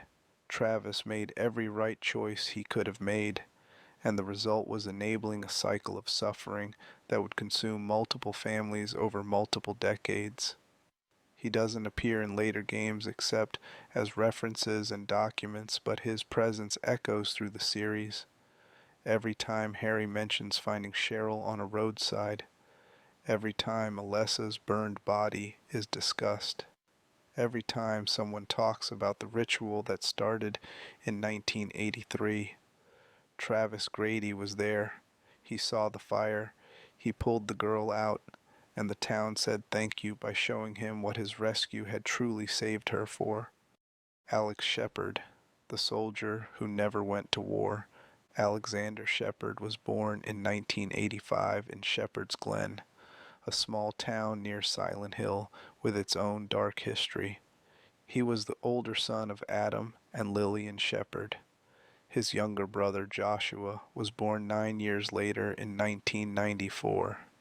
The age gap would define their relationship, Alex as the protective older brother, Joshua as the younger sibling who idolized him. The Shepard family had deep roots in the town. Alex's ancestors were among the original founders of Shepherd's Glen, along with the Holloways, Bartletts, and Fitches. These 4 families had built the town, established its institutions, and bound themselves through a pact that none of their descendants fully understood until it was too late. Adam Shepard, Alex's father, served as the town judge and was respected in the community. Lillian Shepard was a homemaker, devoted to her family, deeply religious. To outsiders, the Shepards looked like an ideal American family. But inside the house, the dynamics were toxic. Adam was cold, distant, demanding. He held himself to rigid standards and expected the same from his sons. Alex, as the firstborn, bore the brunt of Adam's expectations. Adam pushed Alex constantly, criticizing his performance in school, his athletics, his social skills. Nothing Alex did was good enough. If Alex brought home an A, Adam asked why it wasn't an A+. If Alex won a school award, Adam asked why he hadn't won more. The approval Alex desperately wanted from his father never came.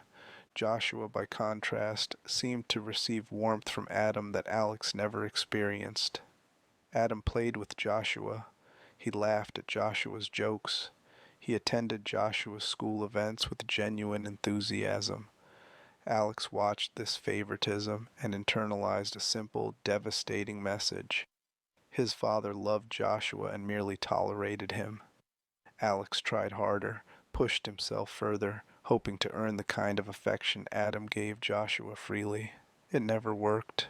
The harder Alex tried, the more Adam seemed to resent him. Lillian tried to compensate.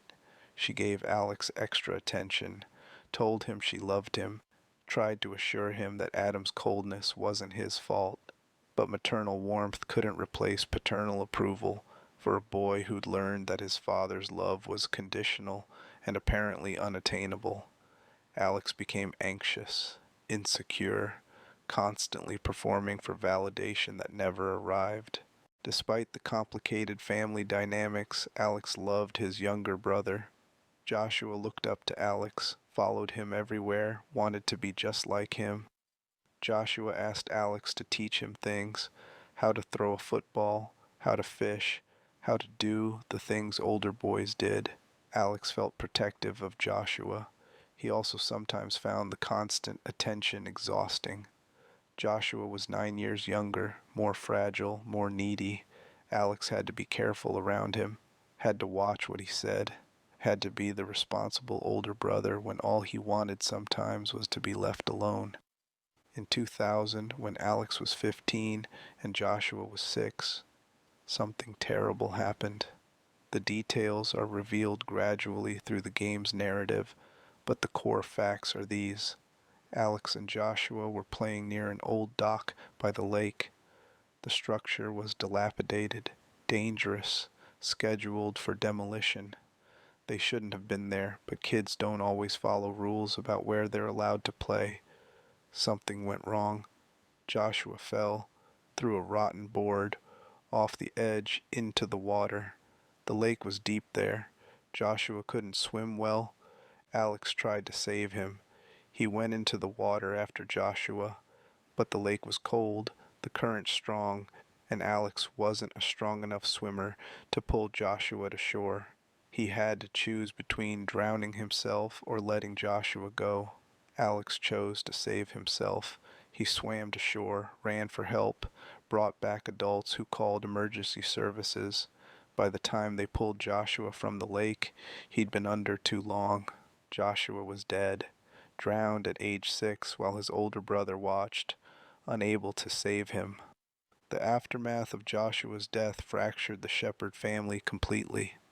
Adam blamed Alex, not explicitly at first, but the blame was there in every silence, every averted glance, every moment Adam chose to leave the room rather than be near his surviving son. Lillian grieved openly, consumed by the loss of her younger child, and Alex retreated into guilt so profound it essentially destroyed his grip on reality. Alex couldn't accept that Joshua was dead, couldn't face that he'd failed to protect his brother, that he'd made a choice, save himself or die trying to save Joshua, and chosen wrong. So Alex's mind created an elaborate defensive fantasy. He convinced himself he'd joined the military, gone through basic training, deployed overseas, become a soldier. The delusion was detailed, persistent, protective. In Alex's false memories, he was strong, capable, the kind of person who could protect others. He remembered boot camp, remembered combat, remembered earning respect, and proving he wasn't the failure his father believed him to be. None of it was real. Alex never joined the military. He never deployed. He never fought in any war. He spent years in psychiatric care, being treated for his dissociative break from reality, while his mind constructed an elaborate alternate history that let him avoid thinking about Joshua drowning while Alex swam away. The delusion was so complete, so convincing, that even Alex believed it absolutely. His treatment record showed the fantasy's progression, how it became more detailed over time, how Alex added layers of false memory to support the core lie that he was a soldier rather than the brother who couldn't save his sibling. By 2008, when Alex was 23, the delusion was impenetrable.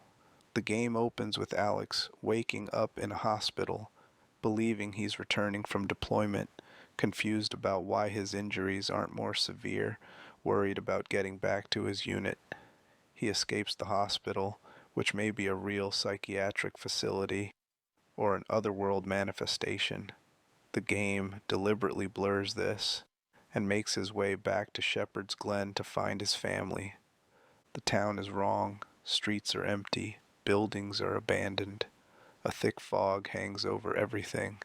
The Shepherd house is dark. Lillian is there but unresponsive, sitting in a chair, barely acknowledging Alex's presence. Adam is gone, and Joshua, dead for 8 years, is missing, according to the story Alex tells himself. Alex sets out to find his brother, convinced Joshua is alive and in danger, unable or unwilling to remember what actually happened at the lake.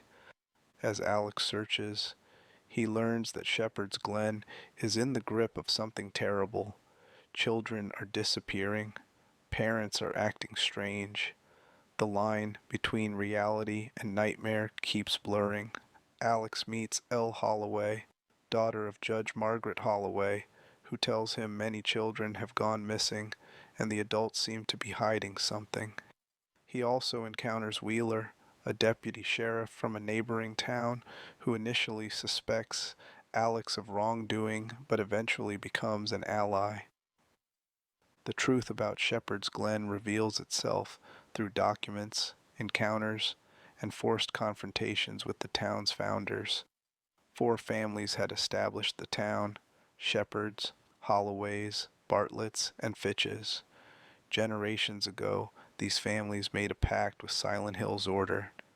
In exchange for prosperity, safety, and success, each founding family had to sacrifice one of their children every 50 years. The ritual maintained balance, kept the family safe, ensured the town's survival. For over a century, the sacrifices continued without question. Each family had a prescribed method of death. The Shepherds had to kill through the blade, stabbing, or cutting. The Holloways used the noose, strangulation, or hanging. The Bartletts employed the flames, burning, and the Fitches practiced the saw, dismemberment. These weren't arbitrary methods, they were ritual requirements, and the deaths had to be intentional, performed by the parents themselves. When the current generation of sacrifices came due, 3 families completed their rituals. Judge Margaret Holloway strangled her daughter Nora and dumped her body in the lake. Mayor Sam Bartlett locked his son Rory in a furnace and burned him alive. Dr. Martin Fitch dismembered his daughter Scarlett with surgical instruments in his basement, but Adam Shepherd couldn't do it. He was supposed to sacrifice Alex, the firstborn, the one who seemed strongest, the one Adam had chosen when the time came. But Adam hesitated. He couldn't bring himself to kill his own son, even though the pact required it. Then Joshua died accidentally, drowned in the lake. The shepherd's sacrifice had been fulfilled, but not through the proper method.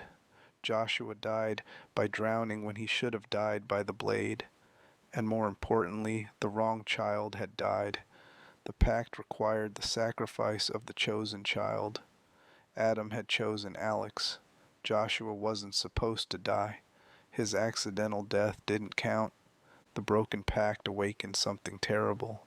Silent Hill's order, or perhaps the town itself, punish Shepherd's Glen. The town descended into an otherworld state. Monsters appeared. Reality fractured. The prosperity and protection the pact had provided for over a century evaporated. Parents started going mad. Children vanished into the fog. And Alex, the son who should have been sacrificed, became the center of the town's rage and the focus of its judgment. Throughout the game, Alex fights creatures that embody the sacrificed children and the methods of their deaths. Siam is a two-bodied monster representing children bound together in death, forced to share existence, never separate or free. Sepulchre is a massive bound figure suspended from meat hooks, representing burial alive and entombment. Asphyxia is a centipede of fused female bodies, representing Nora Holloway, who was strangled by her own mother. Amnion is a spider-legged maternal horror, representing perverted motherhood, and the births that never happened because these children died young. Alex's climactic confrontation comes when he finally remembers the truth. Adam reveals that he'd chosen Alex for the sacrifice, that he'd planned to kill his firstborn as the pact required, but Adam couldn't go through with it. He loved Alex despite his coldness, despite the distance, despite never being able to show it, so Adam hesitated, and in that hesitation Joshua died instead. The wrong child, the wrong method, and the pact shattered. Silent Hill, Homecoming has multiple endings based on Alex's choices throughout the game. In the good ending, Alex saves Elle Holloway, defeats the monstrous manifestation of the town's judgment, and leaves Shepherd's Glen with Elle as they attempt to build new lives. In the hospital ending, it's revealed Alex has been institutionalized the entire time. The game's events just another layer of his delusion. In the drowning ending, Alex is drowned in the lake by his father and the Order, completing the sacrifice that should have happened when he was 15. And in the Boogeyman ending, Alex becomes the new Pyramid Head, the executioner, the manifestation of judgment that stalks others through their guilt. Most analysis suggests the drowning ending aligns with the game's themes, that Alex's story ends where Joshua's did, in the lake, with his father finally completing the sacrifice he couldn't do the first time. But regardless of which ending is canonical, Alex's tragedy is the same. He was chosen to die. He survived when his brother didn't, and his survival set in motion the destruction of everything he'd known. Alex Shepard's story is about the lies we tell ourselves to survive unbearable truth. He lied about being a soldier because accepting that he was just a teenage boy who'd failed to save his drowning brother was impossible. He lied about Joshua being missing because accepting that Joshua was dead and Alex should have died instead shattered every foundation of his identity. And he lived in a town built on a lie, that sacrificing children could somehow purchase prosperity, that murder could be sanctified if it followed ritual, that some lives were worth less than the safety of others. The worst part isn't that Alex was chosen to die. The worst part is that he survived, and his survival wasn't freedom but guilt, compounded by the knowledge that his father couldn't kill him and someone else paid the price for that love. Being spared wasn't mercy, it was a different kind of sentence, one that Alex served by constructing an entirely false identity rather than face the truth of what had happened to Joshua and what should have happened to him.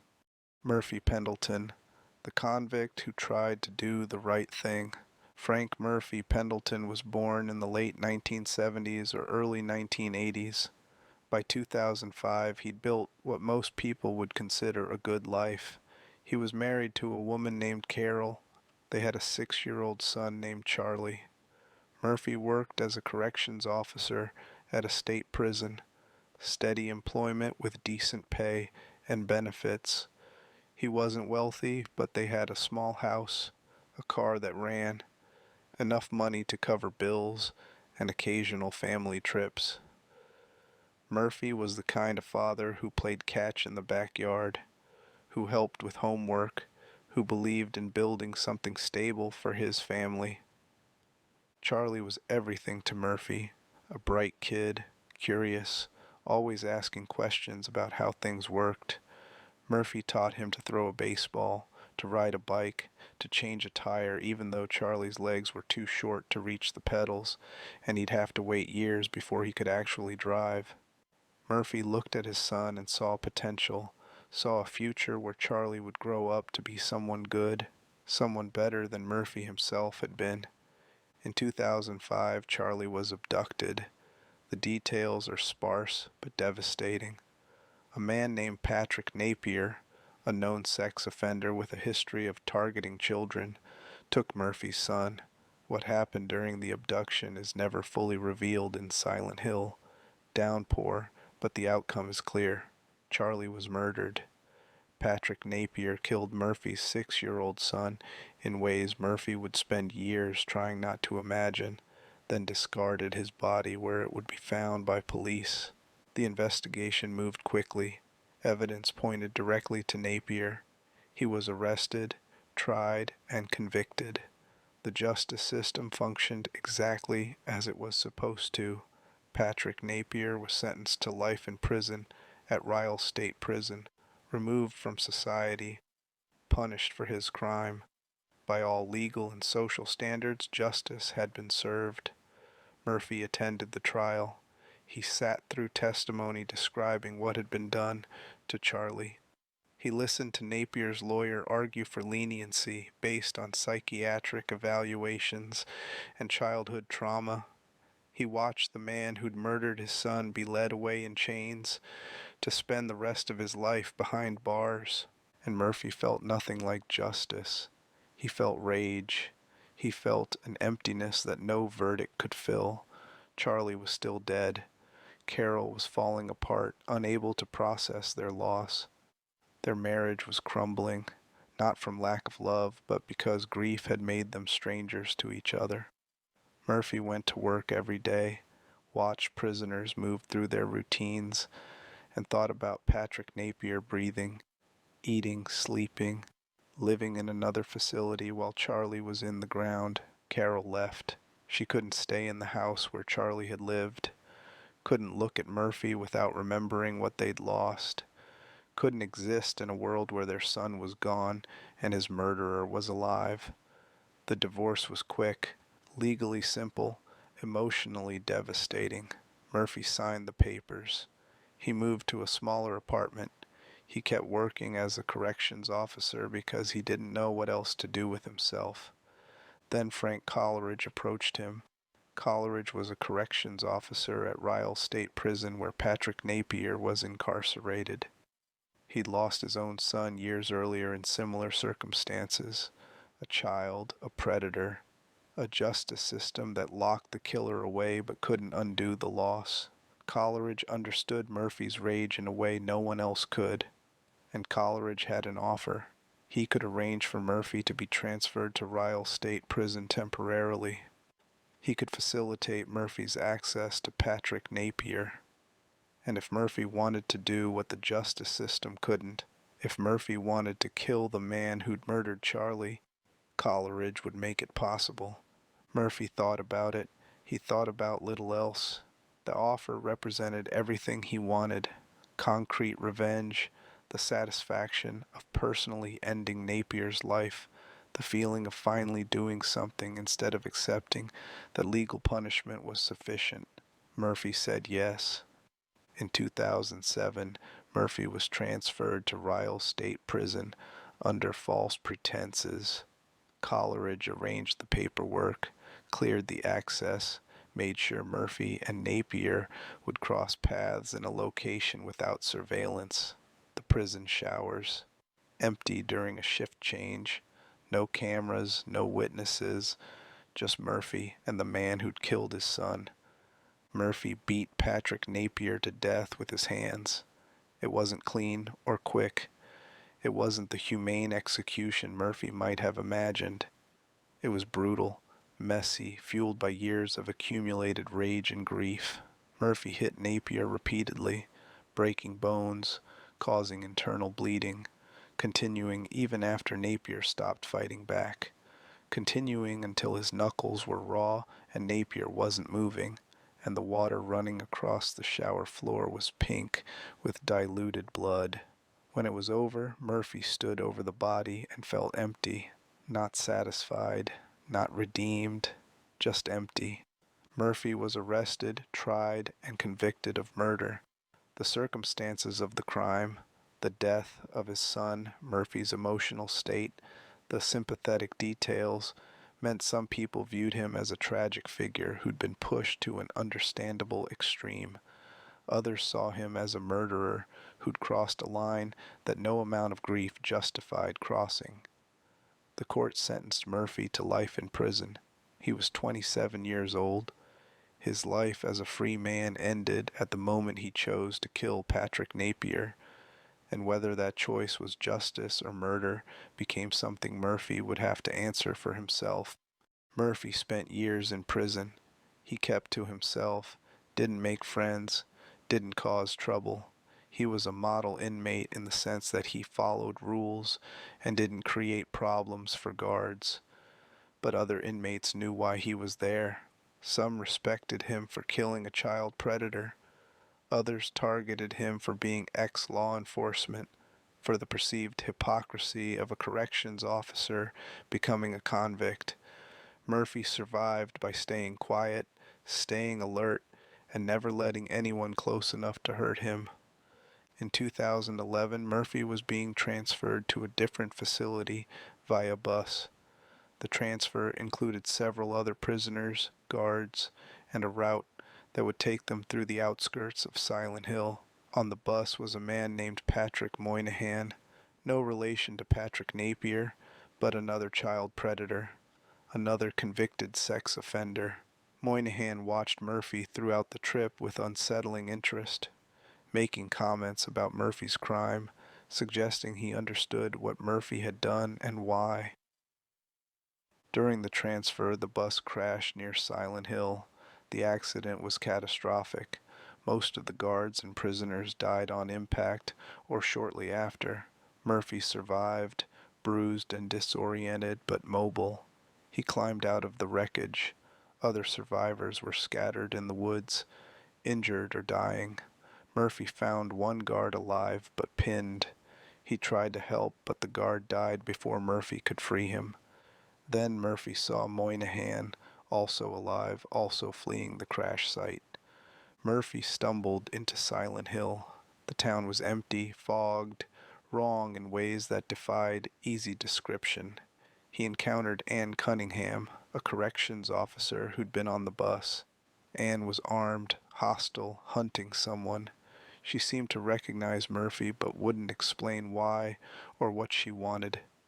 Murphy tried to talk to her, tried to understand what was happening, but Ann kept appearing and disappearing, showing up at moments when Murphy was vulnerable, aiming her gun at him, then vanishing before he could get answers. As Murphy explored the town, Silent Hill showed him visions of Charlie. He heard his son's voice calling for him. He saw Charlie's toys in abandoned homes.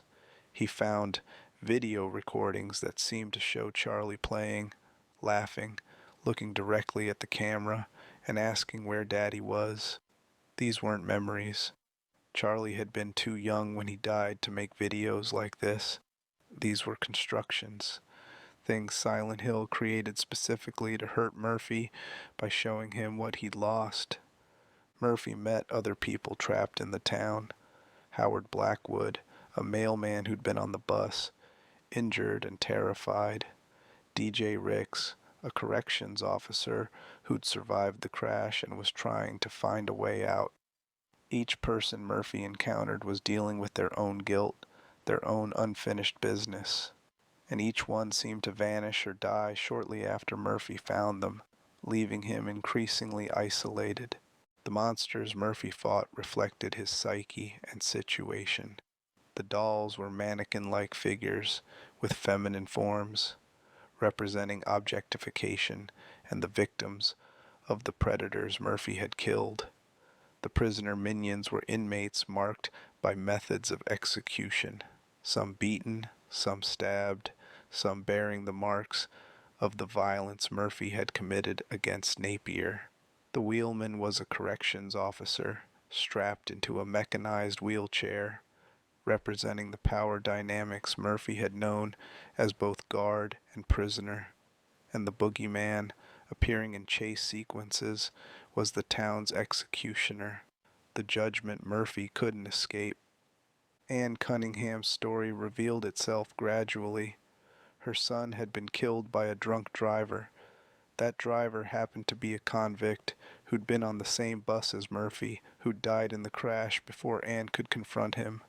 Anne believed Murphy was responsible somehow, that as a corrections officer Murphy should have prevented the man from dying, should have kept him alive long enough for Anne to get closure or revenge, or whatever she thought murdering him would provide. Anne was caught in the same cycle as Murphy, a parent who'd lost a child, who blamed someone for that loss, who couldn't move forward because the rage was all she had left. Frank Coleridge was also in Silent Hill. He'd orchestrated the bus crash deliberately, bringing Murphy and Moynihan to the town for a specific purpose. Coleridge revealed that he wanted Murphy to kill Moynihan, another child predator, another monster who deserved death. Coleridge believed they were doing righteous work. He framed their actions as a form of justice that the legal system couldn't provide. He wanted Murphy to become a serial killer of predators, to continue what they'd started with Patrick Napier, to make Silent Hill their hunting ground where they could execute monsters with impunity. Murphy had to choose whether to kill Moynihan or let him live. The choice determined the game's ending and represented everything Murphy's story was really about. In the best ending, Freedom, Murphy refuses to become an executioner. He confronts Moynihan, struggles with the desire to kill him, but ultimately lets him go. Murphy accepts that some forms of justice aren't his to deliver, that killing Napier didn't bring Charlie back, and killing Moynihan won't heal anything. He and Anne both choose to stop the cycle of vengeance. They escape Silent Hill together, not redeemed, but at least not perpetuating the violence that had defined them. In darker endings, Murphy makes different choices. In Truth and Justice, he kills Moynihan and becomes the executioner Coleridge wanted, accepting that this is who he is now.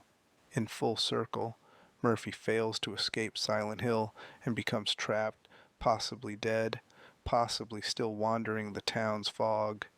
And in the secret UFO ending, aliens abduct Murphy in a moment of absurdist comedy that serves as the series' traditional joke ending.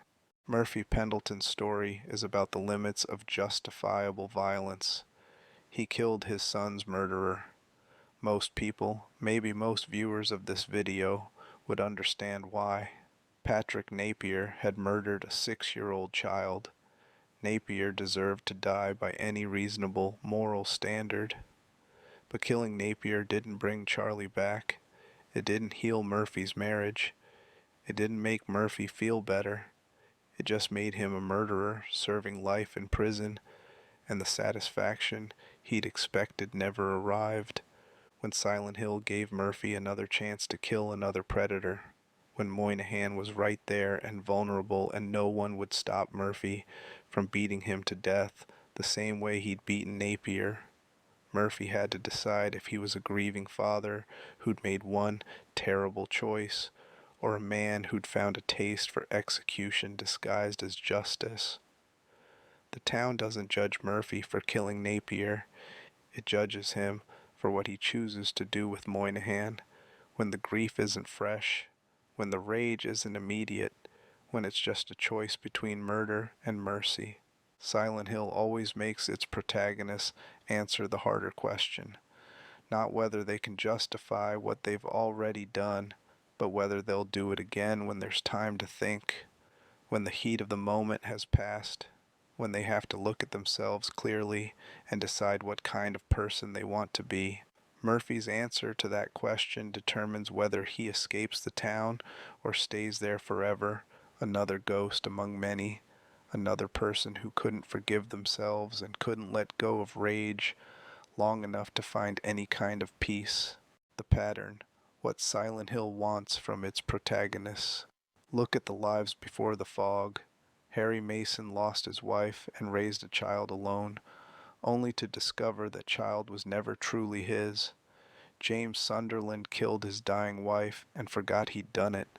Heather Mason was born 3 times, died twice, spent her childhood running from a cult that wanted to use her body as a divine incubator.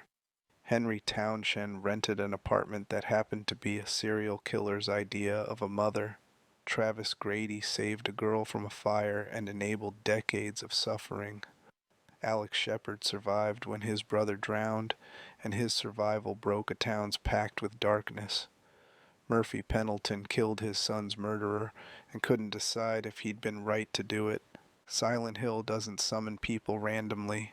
It pulls in those who carry something: guilt, grief, unfinished business, questions about themselves they can't answer. The town doesn't create their trauma. It amplifies what's already there, makes them walk through it, forces them to see themselves clearly, even when clarity is the last thing they want. The fog obscures everything except the truth you brought with you. Harry left Silent Hill with a baby and spent 17 years looking over his shoulder, knowing they'd never truly escaped. James likely drove into the lake with Mary's body beside him, finally giving them both the peace they couldn't find in life. Heather stopped the order but couldn't stop hearing Claudia's voice, couldn't integrate the 3 people she'd been into, one coherent self. Henry escaped if he protected Eileen well enough, but even in the best ending, Room 302 remained a place that knew too much about suffering. Travis kept driving, kept moving, maybe kept hoping that distance would make a difference. Alex either drowned in the lake as the sacrifice he should have been, or escaped with Elle to build something from the wreckage. Murphy chose whether to become an executioner or just a father who'd made one terrible choice and stopped. None of them asked for Silent Hill, but all of them had already started the journey that would take them there. The town just made sure they finished it, whether they left alive, whether they left sane, whether they left at all. That depended on whether they could face what they'd brought with them and whether they could accept the answer when it stared back. Closing. The town is always waiting. The fog thickens. The lake goes quiet. Somewhere in Silent Hill, a streetlight flickers. A door that was locked yesterday opens today, and another car pulls onto a highway that looks like any other until it's not. Another person is checking a map that doesn't quite match the roads. Another protagonist is about to learn that the real horror isn't what Silent Hill does to you. It's what Silent Hill shows you about what you've already done to yourself. These aren't action heroes. They're ordinary people who made ordinary mistakes that happened to have extraordinary consequences. Harry trusted that a vacation would be safe. James couldn't keep loving someone when loving them meant watching them suffer. Heather was born into circumstances she never chose. Henry signed a lease. Travis stopped to help. Alex survived when someone else didn't. Murphy wanted the justice the system couldn't provide. Each choice seemed reasonable at the time. Each one led exactly where it had to lead. The town doesn't discriminate. It welcomes the guilty and the innocent, the murderers and the victims, the parents and the children, anyone who carries weight they can't put down. Silent Hill is patient. It has streets named after horror writers, a hospital that keeps patients long after they should have died, a lake that remembers every drowning.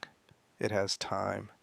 It can wait for you to drive past 100 times before it decides today is the day you stop, get out, and walk into streets that look like any other American town until you notice the ash falling like snow and realize you've been breathing it for the last 5 minutes. The protagonists of Silent Hill share one trait above all others. They arrive believing they're looking for something external. Harry thinks he's looking for his daughter. James thinks he's looking for his dead wife. Heather thinks she's looking for answers about her father's murder. Henry thinks he's looking for a way out of his apartment. Travis thinks he's just passing through. Alex thinks he's looking for his missing brother. Murphy thinks he's escaping a prison bus crash. But the town knows better. They're looking for themselves.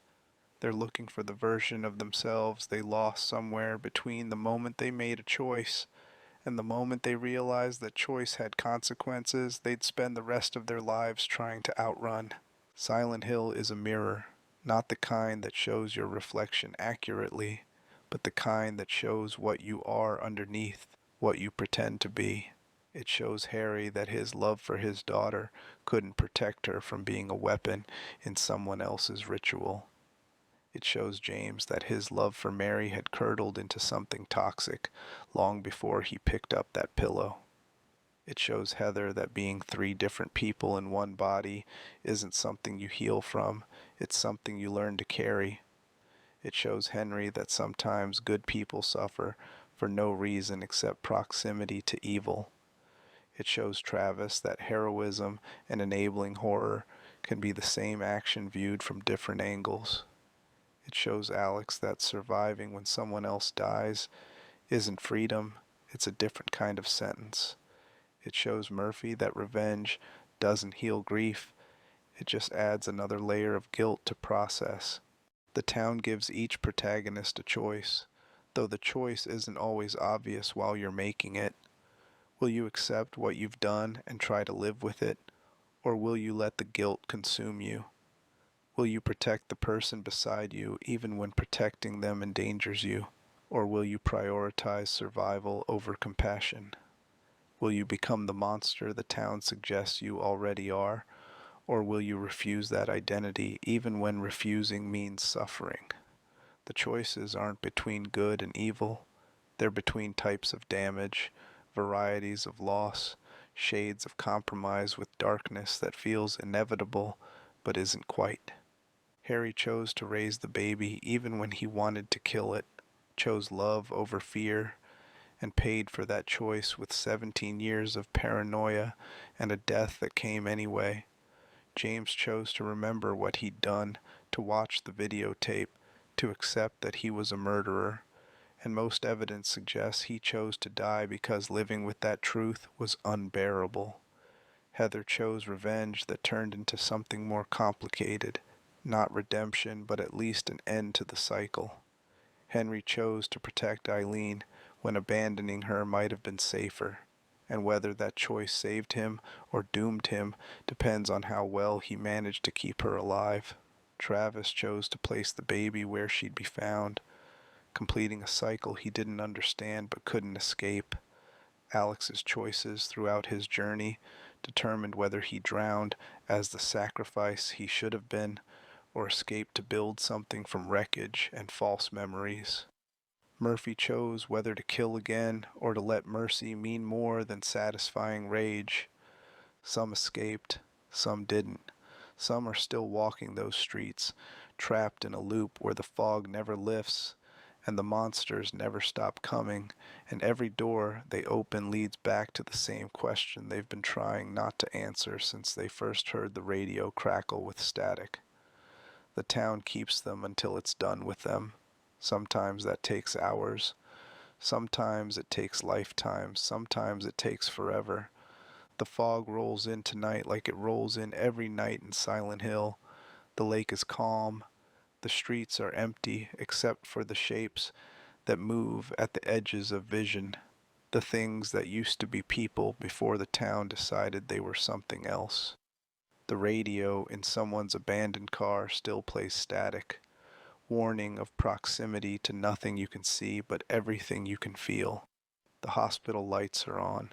The school doors are unlocked. The hotel has vacancies.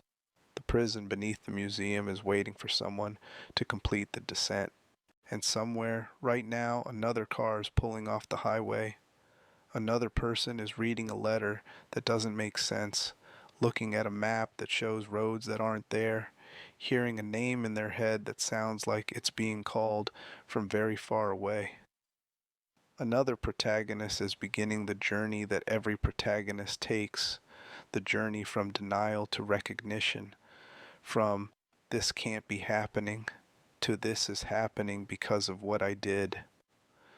Another life is about to be measured against the weight it carries, and the town will decide, as it always decides, whether that life is strong enough to carry that weight out into the light, or whether it will stay here, another story told in rusted metal and spilled blood.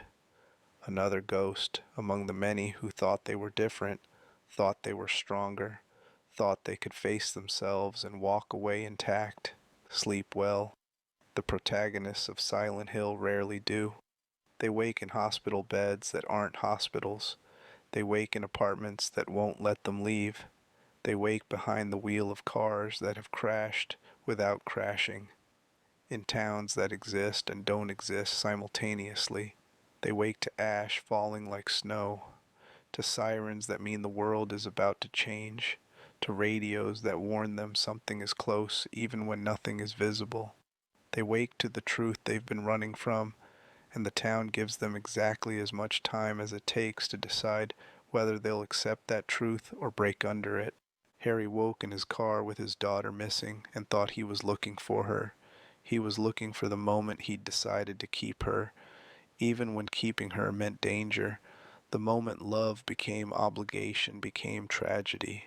James woke at an observation deck with a letter from his dead wife and thought he was looking for her.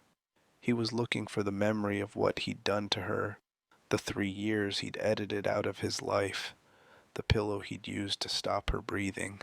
Heather woke in a mall with a stranger asking questions and thought she was running from cultists. She was running toward the integration of 3 fractured selves, toward a chapel where she'd finally have to choose which identity mattered most. Henry woke in his apartment to chains he didn't remember putting there and thought he was trying to escape. He was trying to learn that sometimes you suffer for being in the wrong place, that innocence doesn't guarantee safety, that the previous tenant's ghosts become your ghosts whether you asked for them or not. Travis woke in his truck cab with smoke on the horizon and thought he was helping. He was enabling. Alex woke in a hospital believing he was a soldier and thought he was coming home. He was arriving at the place where the truth of his brother's death waited to ambush him. Murphy woke in bus wreckage thinking he was surviving a crash.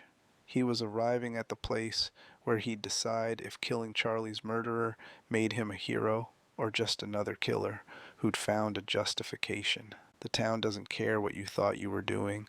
It cares what you actually did. It cares about the space between intention and outcome, about the choices you convinced yourself were necessary, about the people you failed to save and the ones you chose not to save, and the ones you killed while telling yourself it was mercy or justice or inevitability. Silent Hill is where those choices follow you home. It's where the drive becomes circular, where every path leads back to the moment you wish you could redo, and where the fog ensures you can't look away from who you really are once all the excuses are stripped away. So sleep, dream of ordinary things, grocery lists and traffic jams, deadlines and dinner plans, the small stresses of lives that aren't collapsing.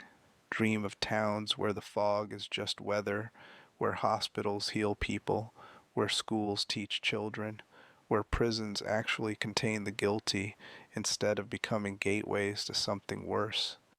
Dream of streets you can map, of logic that holds, of monsters that stay in stories instead of stepping out of your own guilt to meet you in hallways that shouldn't exist.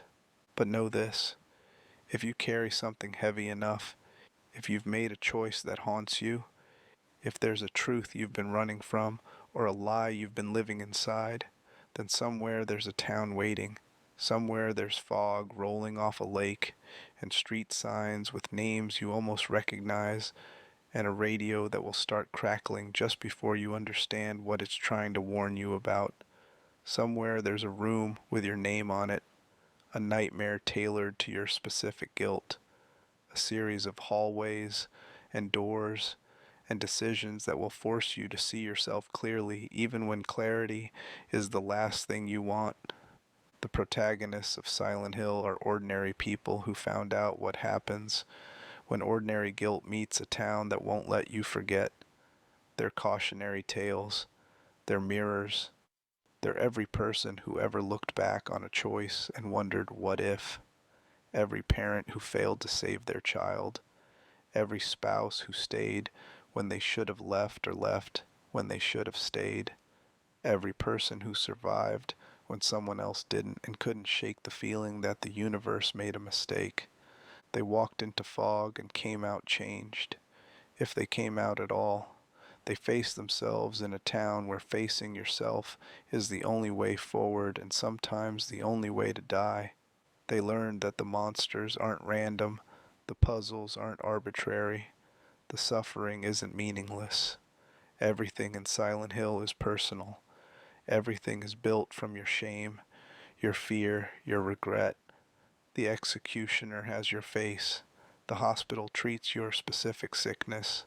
The prison holds your particular crime. The fog hides what you don't want to see until you're standing in it, breathing it, becoming part of it. And when it's over, if it's over, you leave different. Harry left with a baby who wasn't his daughter, but was, who represented hope and danger in equal measure. James left by sinking into a lake or driving away or becoming something else, depending on choices made in darkness. Heather left with the name she'd been born with and the blonde hair she preferred, carrying 3 lifetimes of trauma in a 17-year-old body. Henry left through a door that finally opened or didn't, depending on whether love was enough to outweigh supernatural malice. Travis left by placing a baby on a road, completing a circle, keeping the truck moving because stopping meant thinking. Alex left by drowning or surviving, by becoming the monster or refusing it, by accepting his father's love came too late, or believing it never came at all. Murphy left by choosing mercy over revenge, or revenge over mercy, or not leaving at all. Their stories end. New stories begin. The fog doesn't care. The lake doesn't care. The town just waits for the next car to pull off the highway, for the next person to step into streets that smell like rust and old fires, for the next protagonist to begin the journey from I'm looking for someone to I'm looking for myself to I found what I was looking for and I wish I hadn't. The town is always waiting. The radio is always ready to warn you. The monsters are always hungry, and somewhere, someone is making the choice that will bring them here, that will turn an ordinary life into extraordinary suffering, that will force them to answer the question Silent Hill asks every protagonist who walks its streets.